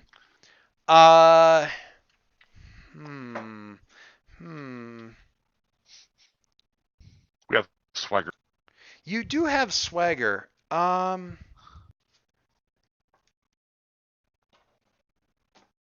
Are you just And- how No, are I'm, you? I'm just. It's not a move. It's just. Yeah, I know it's not a no, it's not actually a move. It should be. At least in some version of a Power by the Apocalypse game, We've Got Swagger should definitely be a move. Um, Oh no! who? If you want to move here, I can definitely I'm curious how you keep narrate these. you a move. I mean, I'm definitely curious how you keep them. I mean, I don't want to necessarily call it the move, but it feels like a keep them busy to give you I time to can get do situated. that. That's what it sounds like. Because I figure it's like walk into this room and just like amplify that sound of us just walking in. I like My that. magic.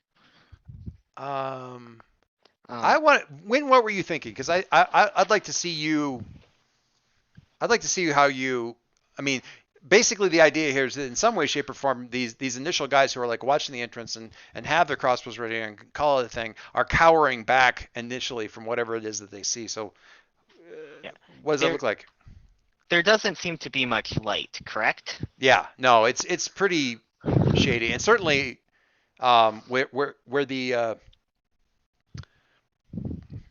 where the actual like sort of piles of crystals piled into the little dishes and what you want under that. Aside from that, it's pretty dimly lit.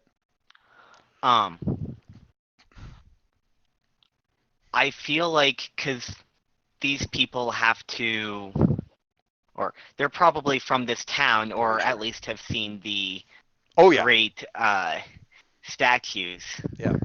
they are the lampreys on the belly of this particular shark. So yeah, they know the city. They know the So statues. They know the old. I mean, they don't any of them really understand the old kingdom. Nobody here really does. but But they know of it. I figure I can. Conjure up the imagery Mimic. of the old Well, Guardians. Since I look like them, Yeah, exactly. and I I didn't mean conjure feel them. like I kind of grow a little, spread out my dusty particles. So I look like I'm taking up more space. Yeah, assume some of the grandeur of the old days. Yeah, I didn't mean conjure in the magical sense so much as the visual sense, but yeah, absolutely. Roll courage for me. Do you have a bond To keep with? them busy. Yeah, for keep. I think isn't it courage Yeah, for keep them keep busy? them busy. Yeah, Use courage. Sure. yeah, yeah. And, Do you I have a don't bond? roll hope Oh, that's right. You don't roll hope. or despair. You just became my favorite character. But I do have, and this was kind of what I was angling with. I have a move that Okay. basically, if my enemies stand out of the light, I can keep them busy no matter how many there are. The guy. Oh, you don't even have to roll, or do you have to? Or It's keep them busy, but I think it's so you're still rolling, but it isn't like you can take on 1, 2, or 3 guys, and anything past that's a bit beyond you, kind of a deal. yeah, and then I if see. they're alone, I can maim or kill them, but Yeah, they're that not doesn't. they're not alone, but in this They're case, yeah, not alone. that's awesome because yeah, it's certainly the guys watching the entrance are certainly in shadow, and it slightly. With a little bit of work, you could probably get all of these guys somewhat in, pretty clearly in shadow. And yeah, I love the idea that Wynn by himself could keep the entire gang busy. That's fucking terrifying and awesome, and I love it. But for right now, the entrance, we'll worry about that. And Wynn is Batman. That Yes. wasn't what I was thinking of. But it's so good. Anyway, so go ahead and roll courage for me, and we'll see how that shakes out. cool. Win 9. rolls courage, gets a 9. Keep them busy on a 7+. You buy some time, and their attention is all on you for now. They will retaliate against you when time is up. So if shit goes down, they're definitely going after you. Although That's fine. I'm a bit less. Worried about their crossbows since you can't be hurt by arrows. I'm a bit less injurable than I mean, some of my other fellows. yeah. Which reminds me, I need to have Virens, I need to have you walk me through. I spotted most of it, but I need you to walk me through I can get hit 6 times before I actually take damage because I couldn't figure it all out. I'm not worried about it right now, but I want to understand because I'll put it in Discord general so you have it reference. yeah, It's I mean, kind of straightforward once you know how it works. well, I spotted, tough as nails, things like that. That's pretty obvious. Oh wait, is it like sacrificing stuff? Let's keep going with this, and I'll just put a text. If it's sacrificing stuff, then explanation in that's there. probably what it was. Anyway. So yeah. So are you like sort of? So you kind of get bigger. Do you draw the light to you or the shadow? Like, are you darker and scarier, or are you like the one the one thing that the guys at least watching are sort of visibly seeing because the light that they perceive as at least somewhat is sort of on you. Oh, I had my thing up. Yeah. You were answering. I was just still going. Yeah,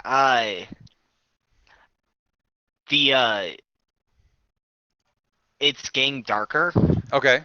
so kind of blocking out the light. And But the sense of one of the guardians, like the statues above, has come into the room is really what has them almost not frozen in fear, but just dumbfounded shock. what would you do? So, Rowan, where do you go? Do you stop at the top of the steps? Do you just keep on walking in like you own the place until you're I'm just gonna keep walking till I'm on the other side of that geode.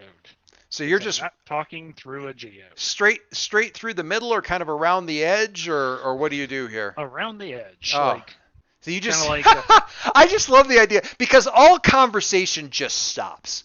Like you come down the thing and you're down the steps and are you doing the thing where your steps are a little bit louder and a little bit more noticeable? oh yeah. Yeah. So you're just like, the little pad, the Viren's like, is this a hobnail boot kind of situation or is it more of a barefoot type of deal or how is Viren's shod? No, like his primary weapons are basically wraps and reinforcements for his hands and feet. So he's definitely got like some iron-nailed, iron-shod boots kind of going on. Oh, nice. All right. So yeah, and all of that is really amplified, and all the blustering at They least are on the so loud. yeah, I just don't know. all of the blustering on one side or the other certainly, profound. Well, on the one side, dies off. The guy there at the geode certainly grows quiet and attentive. Probably steps kind of here to the center as you're walking around, kind of around this side. And if you'll forgive me a little bit of inspiration from, I guess, the Black Pearl, while all the looters are certainly still there and a large group and spread out a bit, there's a sense that they all kind of, as a group, kind of move back a bit as you're coming around. Like, they don't even necessarily know that they're doing it. They just kind of all, if it were an anime, it'd be like they're all like back a few steps and kind of moving back around the things. But room has made so that when you come to about here, they have moved around to like, the opposite sort of corner here. They're still seeing, well, probably even a little bit further than that. They're still on the side of the jail where you can see stuff, but and you can see whoever's in there is certainly really in there, but you can still see a portion of them. Cloaked guy standing here in the front.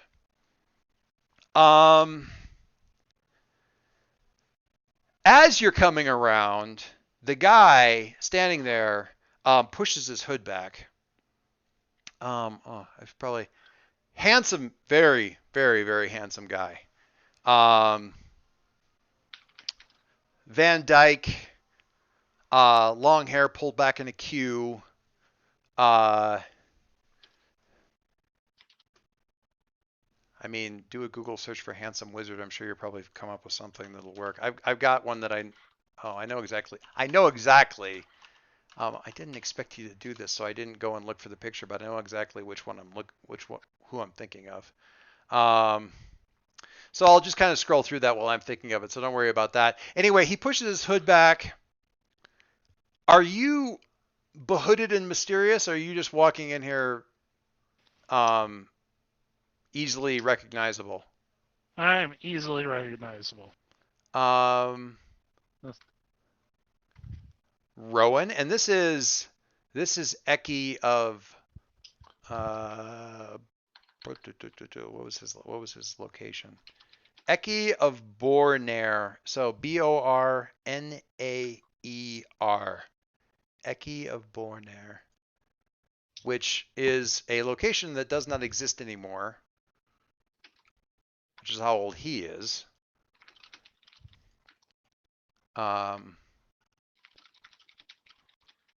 And he, does a little tip of the head kind of thing. Rowan.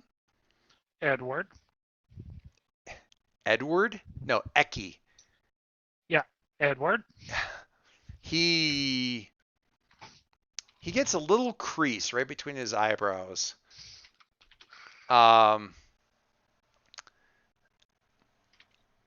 You seem to have wandered fairly far afield. I could say the same thing about you. Oh, I am here for I am here for the well, how should I put this? I have reasons for being here that are that serve the larger council. I go actually, what do you say? I go where the council bids me. Well, And you? Well, I came here to get away from some problems, and I look like I ran into some other ones. So, unless you've got no here saying that it's okay for you to get into their stuff, I'd back off. Please tell me that you're not also coming here to loot. I mean, these, and he kind of gestures sort of off to his right a bit and, sideways there. Is like, this is understandable. Fine cast-offs, whatever these fools might have. I might be sticking with this guy, but we'll see. Whatever these fools in Red Valley have managed to cobble together in the last few hundred years, I can understand that. But surely you're not down here to take these cobbled together bits. I mean, you're better than that, really. Rowan's just gonna look at the GM and be like, "It doesn't look like you are." We're not taking the thing. We're harvesting a bit of overflow. This is honestly, it's barely even that. It's housekeeping, so it's not lying about causing any pollution. This is just it wasn't even really why we were here. It was just an afterthought. But we're not taking anything. We're just gathering up a bit of the excess energy. And you can sense it now. This thing is in some way, shape, or form. Really what it is it's laying on several, not the major ones probably, but certainly several of the ley lines that are crisscrossing the city. And in some way, shape, or form, whatever, not exactly the energy that was in the statues, but the remaining, the larger part of that went someplace else, but the remaining bits sort of got driven down along the ley lines and has, come to rest, at least in some part here.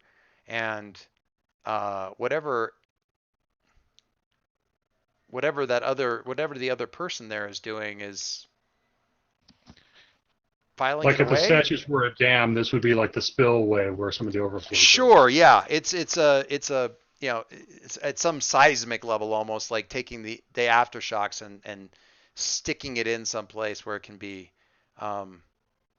So So if they were pulling too much, would it have caused what's going on outside? No, no. This thing couldn't withstand. This thing would shatter into a million deadly pieces if all that juice went into this one thing. It doesn't have that kind of capacity. It's one of the reasons it's cracked. I mean, it's a flawed vessel in the first place. But certainly able to take the residual overflow kind of thing. So yeah, you're not exactly sure what exactly. But could they have been here to do what was done? Oh, absolutely. Well, I mean, it's yes, although Eki's not usually like he's so Eki is very, very, very, very, very good at what he does. What he does is be a ridiculously dangerous person when it comes to really any kind of combat, whether it's magical or physical or whatever. But he's not the kind of guy that raises a city up on a hill by walking around it and chanting for 3 hours. He's not that kind of. He's probably he is. Let me put this, and this is actually a bond that the Overlord has with him, which makes it factual. He is the most skilled of the Harbingers. He is not the most powerful of the Harbingers, but he is the most skilled. So could he do this? Probably not. Could he have had some part in it? Absolutely. But it doesn't seem, I'm just going to use this guy. It's fine. I can't find the other picture I'm looking for, and it doesn't really matter that much. So here. There. Oh, good. Close enough for government work. So, Wayne, what's your call on this? Oh. So, aside from that, and in any case, says Eki, we're really done here. So honestly, if you step aside, we can go, and there's no reason for you to get mixed up into any of this. And his companion steps down out of the geode there.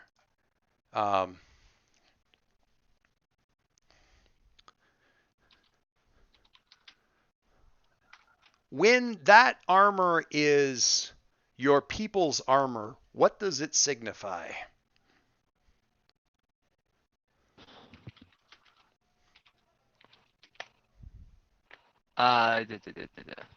If you don't want to, just shout. No, I'm just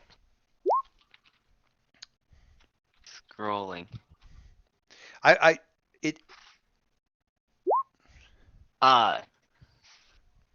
It's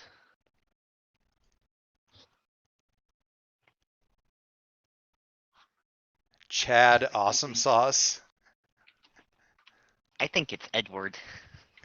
Yeah, I forgot the name Jason was cursed with this group, so. Edward Awesome Sauce. Good old Eddie Awesome Sauce.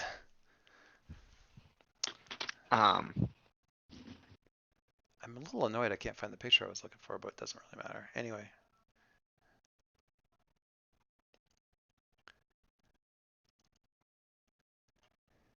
Let me narrow it down a little bit.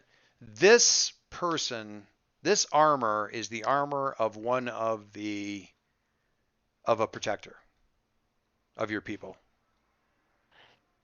What does it signify beyond that?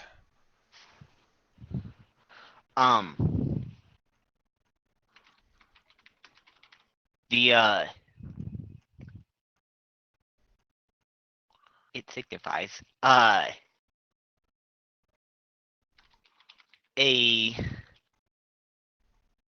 one of the most specialized echelons who were in charge of protecting the tower. Okay. The Tari Tower. Tower of Kilos. Okay. So rose up from the lowlands and through the city of Nelrez. Okay. So one of the really core bits, and this is one of the honor guard for the tower. Yeah, honor guard. And yeah, they would never leave the city. So suffice it to say, It should not be here. yeah.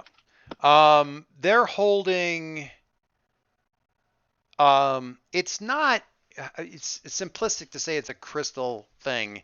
It's a crystalline matrix in sort of a wire. It's an array of very small crystals in kind of a matrix of wires and mesh and stuff that only looks like wires and mesh if you're looking at it with straightforward sight. It is quite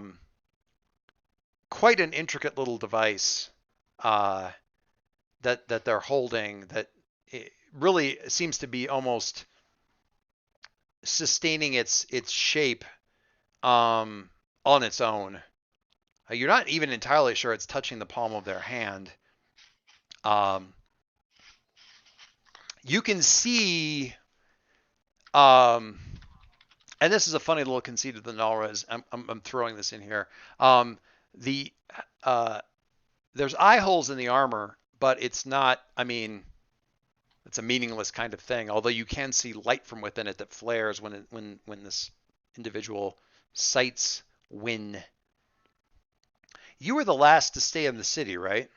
You stayed there forever. You stayed there for ages. Yeah. Is the fact that you were the last stand, is that a known thing? Were you the one that like, I will stay and I will stand and, No, it just, you just by dumb luck happened to be over the one that was time. still standing.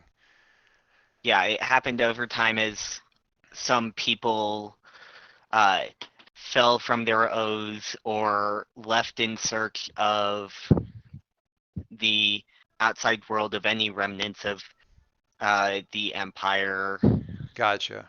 and over time it ended up just being me. Gotcha.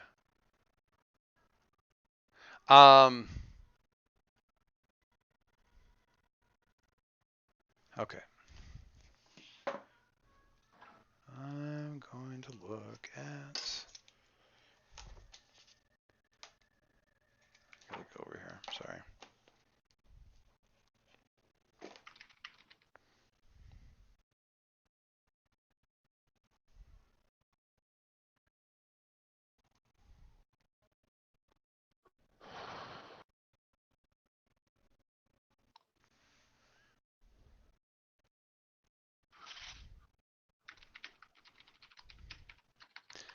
So their eyes, the eye holes kind of flare, and they stand there regarding Wynn. Thank you. I'm going to do this right now, and then we'll wrap up. Thank you, Dave. Protector. And this is a female. Honestly, I'm going straight with, because of the echo in the helm kind of thing, I'm going straight with Captain Phasma. Okay? I'm just go straight to that. Let that be the voice inside of the helm. Protector, this is not your fight. Your fight is past. Your world, our world, is gone. You failed to protect it, and you should give up what little hope you may have clung to after all these years. Stand aside. And they are using a Overlord move called Twist the Knife, which is when you speak to someone you have a bond with about your history with them, in this case the history of the Overlord having destroyed Wynn's people, you may force them to relive their pain, which, Wynn, real briefly, what is the central image in the flashback that these words conjure up? Just a singular something. the moment when the city of Nelrez, physically it fell, the land it was on cracked away, and the city fell into the lowlands. Okay. Oh, okay. So when I say the city of Nelrez fell, you mean literally fell. That is it freaking fell. fantastic. I love it. All right. You must either pay a price to stand your ground, stand down and get out of the way, or attack this person right now. Your choice. No matter what you choose, I still make a hard cut against you, but that's... Of course you do, because she's freaking running around in our armor. Well, this is not... This might be her armor. Their armor. This is not actually the Overlord. It is the Overlord's general who gets to use the Overlord's basic moves. Oh, that's fun. Sorry, what were those? So it's options? The move is on. If you're looking at the book, is on page. Doesn't worry. 179. When you speak to someone you have a bond with about their history with them, you may force them to relive their pain. You must either pay a price to stand it, stand down and get out of the way, or attack right now. Your choice. And then no matter what you choose, they make a hard cut against you.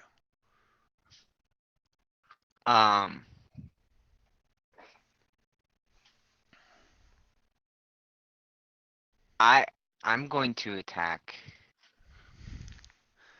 Okay. Good.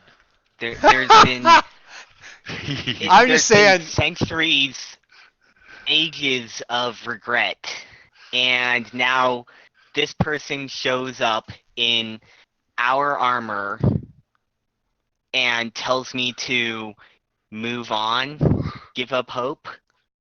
We are going to have some craziness to deal with in the next thing. Okay, so attack right now, their choice. All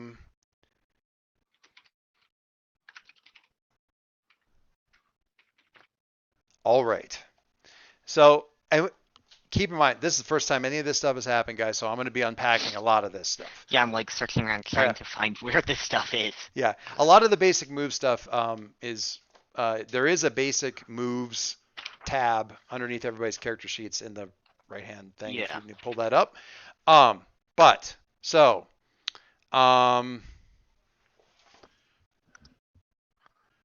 matter what they choose, make a hard. Okay.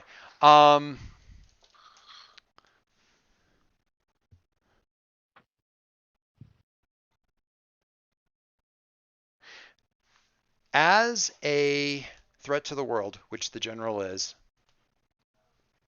when someone who is not also a threat to the world takes direct action against them, you have to pay a price to do so. Okay? And paying a price can be a lot of different stuff. Paying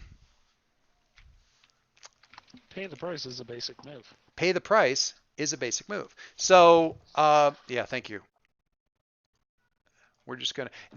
We will wrap up as we resolve what all happens to win, and then we have a week to plan stuff. So pay the price is a week to figure out what attacks do. Yeah, when a move tells you to pay a price, tell us what it costs you. A price can be taking damage, losing or using up equipment, suffering a setback, or losing an advantage, which you don't have right now anyway. Whatever the cost, you must pay the price immediately before, during, or after the move that you paid for.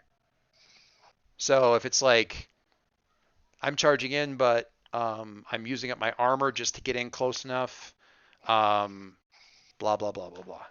Whatever this happens to be. I take damage, use up equipment, any of that kind of stuff. Suggestions from the peanut gallery. I think everybody can see everybody's character sheet, so some help there always welcome. All that kind of good stuff.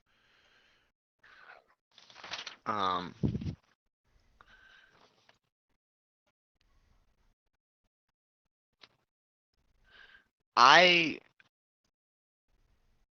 think kind of damaging Grace, as this is more of a blind charge in. There's no either Grace or Sense. There's no skill or Are you saying logic's going out the window? yes. Okay. It's but so Okay. can't decide whether that's sense or wisdom or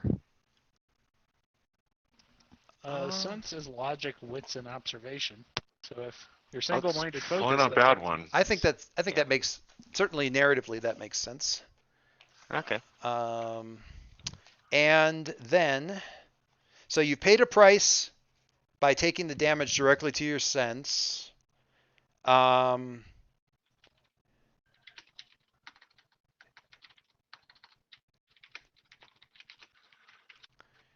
We can't roll finish them because you don't hold advantage over them, so you don't have the ability to damage them.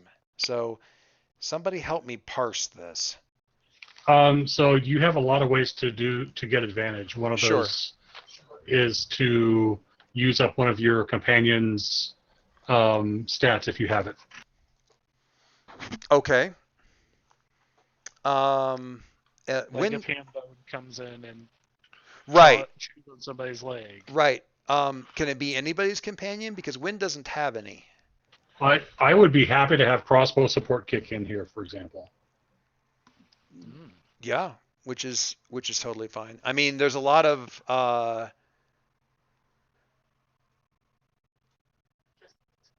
like alternately. that I'm down with that. Sure. I forget if it's your companions or anybody's companions, but like the fiction feels like logically anyone could kind of step in and set it up. Right. Even then, it feels like. Actually, I guess this is the question because I don't have the move text in front of me. Right. Is it possible for someone else to pay a price for you? I think I've seen moves that say you can. I just don't know if I do play your own. I know at least one of the moves says that you can pay the price for somebody else. Okay, so the default is probably you cannot. Okay. right. I can, but I can't because I'm not there. right. And the other thing, we could just be, rather than, trying to finish them, simply, keeping them, effectively keeping them busy, Right. which Yeah. gains an advantage for allies. Right. Yeah, that'd be fine, and then we pick this up next time. Right. There's the two different ways I see it is we're having functionally having Wynn charge in there to keep keeping them busy. Alternately, if Viren's immediately backs his play and he keeps them busy, and that creates the advantage that the keep them busy roll creates the advantage that Wynn needs to actually go in for the finish of the thing.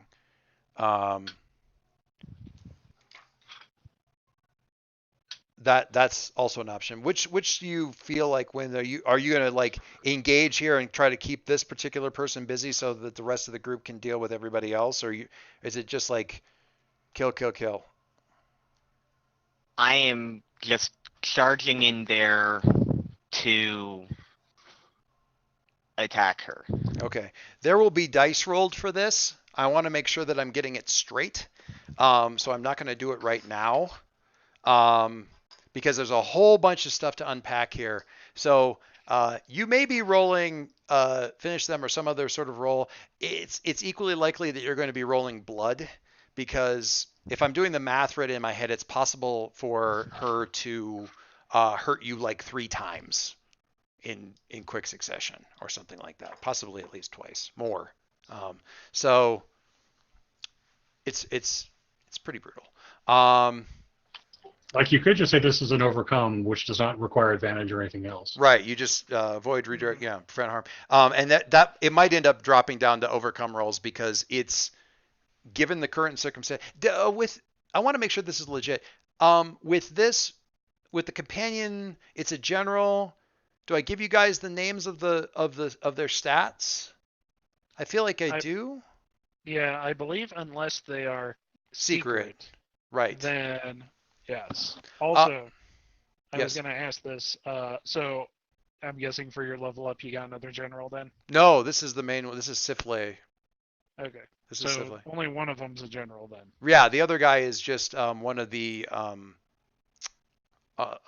forces, one of the Overlord's army. Ah, super. Yeah. So one of your the organization. One of the organization people. And for all intents and purposes, at least stat wise, Sifley is another one of the organization people. I just also made them a general. So on top of everything else, they're a threat to the world. Right. That was the part I needed to know. Sifley, I think I'm going to share this because honestly, I feel like James is going to appreciate it. Sifley is the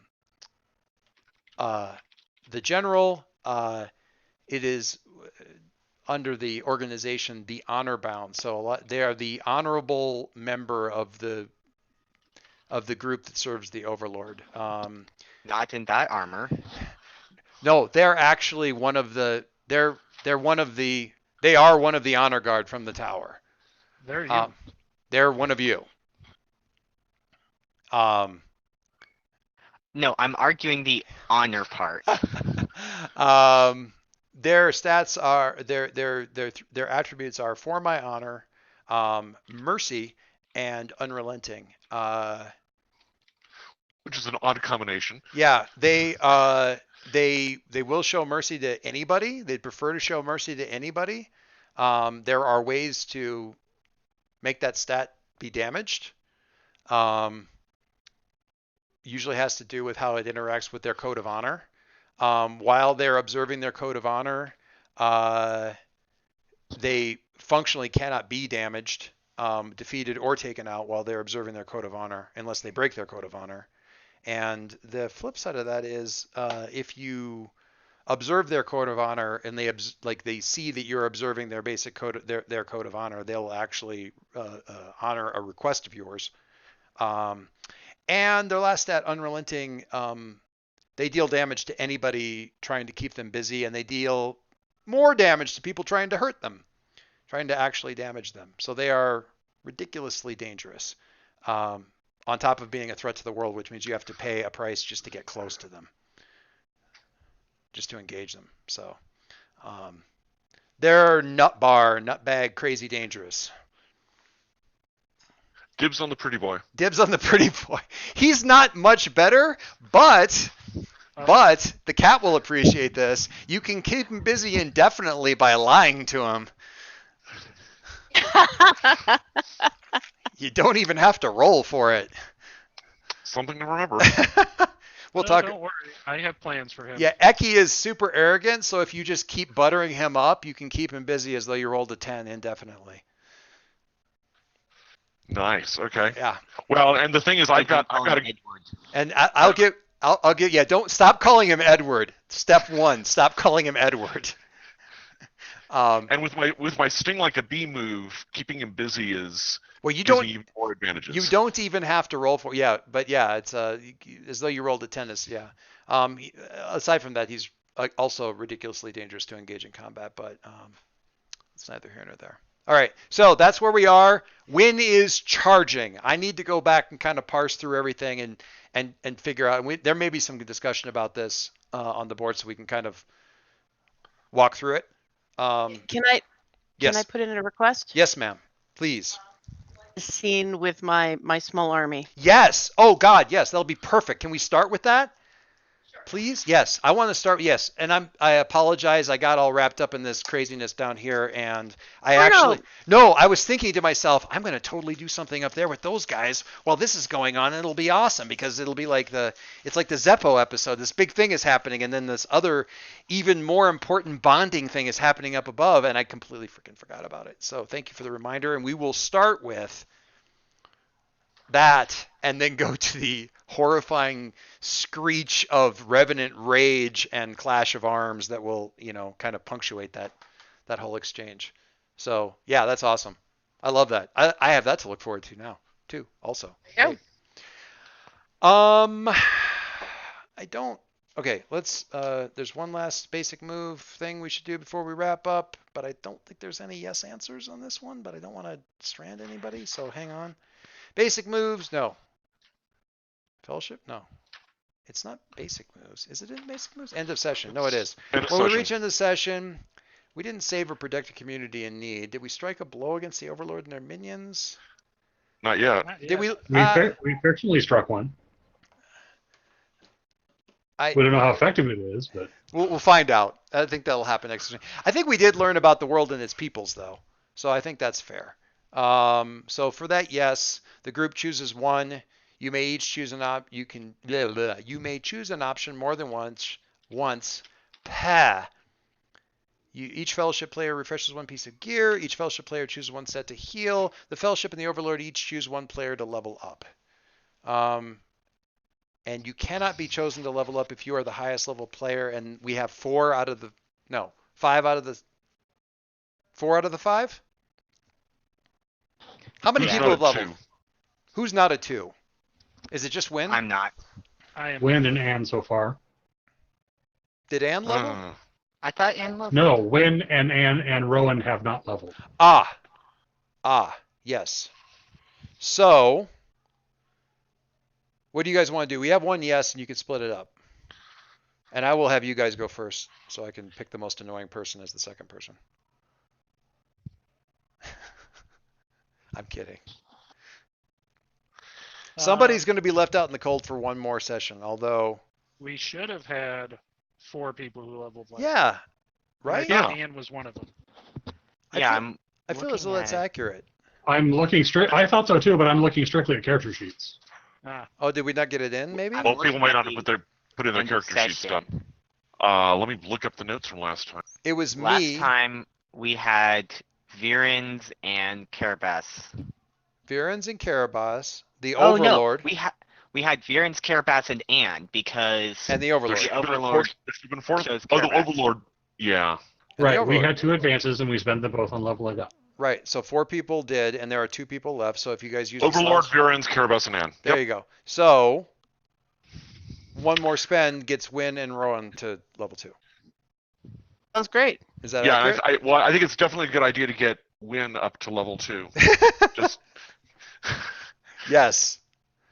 you suddenly feel yourself leveling, even as you charge the general. Roar, crash. So yeah. I believe mechanically speaking, we sort of have to pick those last 2 people because they're the 2 lowest levels. So there's not really any trickery that I can get up to. Go me. Is that all good? Ha ha ha. Shall we do that? Sure. Sounds Okay. great. All right. And I will update mine in the character sheet. Yes, please. It might get a little bit confused because I was changing out the one. Right, you were changing out the one move and doing all that kind of good stuff. Okay. So We are at the bottom of the hour, and I think if I can Thorns and Rose it, the starting up is tricky. I'm never quite sure how much I should push and say you guys go and do a thing or something like that. So I feel like we just getting the momentum going is tricky, and I think we won't have that problem next session. So hopefully that will. Wait, you're saying leaving on a cliffhanger is a good thing? Yeah. I want to say just remind us of the stakes and what we're about to lose if we do nothing, and I think we'll motivate ourselves. Right, and I didn't. Yeah, that's certainly not a problem this next time. I left you guys standing at the closed gates of Moria kind of thing. You know, it was kind of like a little bit of thumb twiddling and setting the background and all this other kind of stuff, and that isn't a great place to like immediately jump into the action. Plus, we didn't really know where everybody was at. Just took us a while to get steading up. Yes, leaving things cliffhanger, good. Journey's good. Just having stuff about to happen. Footnote for self: do that in this thing, especially up until the point where everybody has their own agendas burning and can't wait to get things going because they got stuff they need to talk about and all that kind of good stuff. So I don't think we're going to have that problem. So just to complicate things, on top of that, Eki being there and the general being there, wearing the armor, doing the thing, being a threat to the world, you also have a gang, an actual, like, mechanically speaking gang. Well, Well, the Harbinger's taking care of that. The Harbinger's going to take care of that? Okay. Oh, He indicated it wasn't a problem, so I mean, if you want me to take care of that instead of the wizard, okay. I think I can take care of the gang. You Ooh. get one. Yeah. So the gang is tricky. They're not particularly tough, but they do have the effect of being able to attack everybody, or rather affect everybody. So that's a fun little wrinkle. I didn't actually intend for everybody to be in the same place and kind of fighting at the same time exactly, but I didn't exactly know what would happen there. But hey, twist the knife. Gotta love it. Super fun. And here I thought the generals weren't really have any good moves, and I was doing a lot more reading this day, going, oh look, they get all the Overlord basic moves. That's neat. Now I know what that's good for. Anyway, all right, guys, good stuff. I'm super excited for next time because there's going to be all kinds of craziness going on. So let the blood fill the air, proper or not. You know, I'm just tickled by the idea that the squire might be leading a group of like angry pitchfork wielding city folk in a charge or something like that. So the simple fact that Margie is saying, "Oh, I think I can take care of the gang," is just delicious. The stats on the small army are body count and poke 'em good. They aren't. These guys are not a small army, but you might have a gang versus a gang, which no, the small army is. I have some thoughts about that. But anyway, all right. I will talk to you guys. Well, yes, sir. Wait, I had the question for you. So Yes, hit me. back with at the beginning. Yes. So I'm perfectly happy to, but should I work the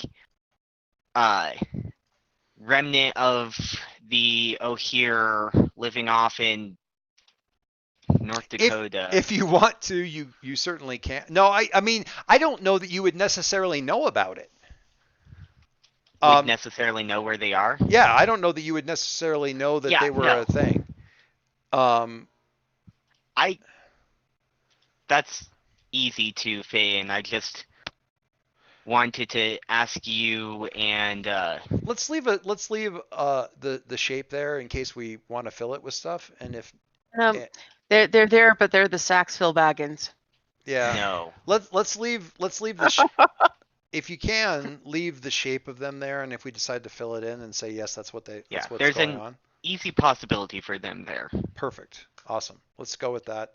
And the dwarves, your dwarves will be some probably from the point of view of the larger dwarven population, sort of that cursed tribe that did what they ought not and paid the price for it, and we don't talk about them anymore, kind of thing. Which explains why none of the dwarves have ever come back to Red Valley. Oh yeah, for sure. Even though this is definitely within the building here, is meaning to go with is the idea that within this forge, this was definitely where the dwarven culture and the Nullresian culture kind of met, and this is definitely a lot more dwarvish architecture, that kind of thing, up in this area. So that's why everything's a bit different down here. So there you go with that. That's where that's what I was going with. Yes, sir. I picked up a new move. Oh, I'm terrified. Yes. I can talk to rocks. I am shaking in my boots. Oh no!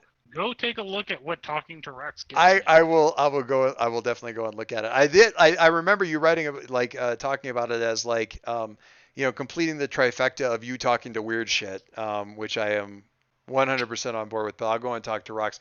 Is this particular location where we are right now a really good place for you to be able to talk to rocks? For you, the earth can create pits and one-room caves, collapse or clear stone passageways, or leave behind messages. Oh, damn. Yeah, that's going to be all kinds of fun. I like it. I mean, I could already seal or unseal locations, which is one of my pieces of gear, oddly enough. I love how the world building that we're doing, and I attribute a tremendous amount of this to Bill, just credit where it's due. I love the world building that we're doing feeds nicely into the mechanics of the game, but we have now narrative stuff happening in the world that kind of goes along with that. So like the Earthborn kind of magic and the idea that you can, there's all this crystal stuff going on and the ley lines and this stuff, and the fact that it's down low and sinks in makes this what should be a very stable element, and frequently is a very stable element, also in the right hands really volatile. And it's reflected in the game, but it's also like absolutely reflected in the mechanics, which is awesome. Anyway, good stuff. I love it. It's a great pick. I am gonna get going though. Does anybody else have any other questions or stuff or statements? I'm going to end with the joke that I told Dave I was going to share. This was something I saw on Tumblr, and it was Aziraphale talking to Crowley saying, "So, Alistair J. Crowley, what does the J stand for?" Response from Crowley, who loves nothing more than to cause rage in all of humanity. Looks at him completely deadpan and says, "GIF."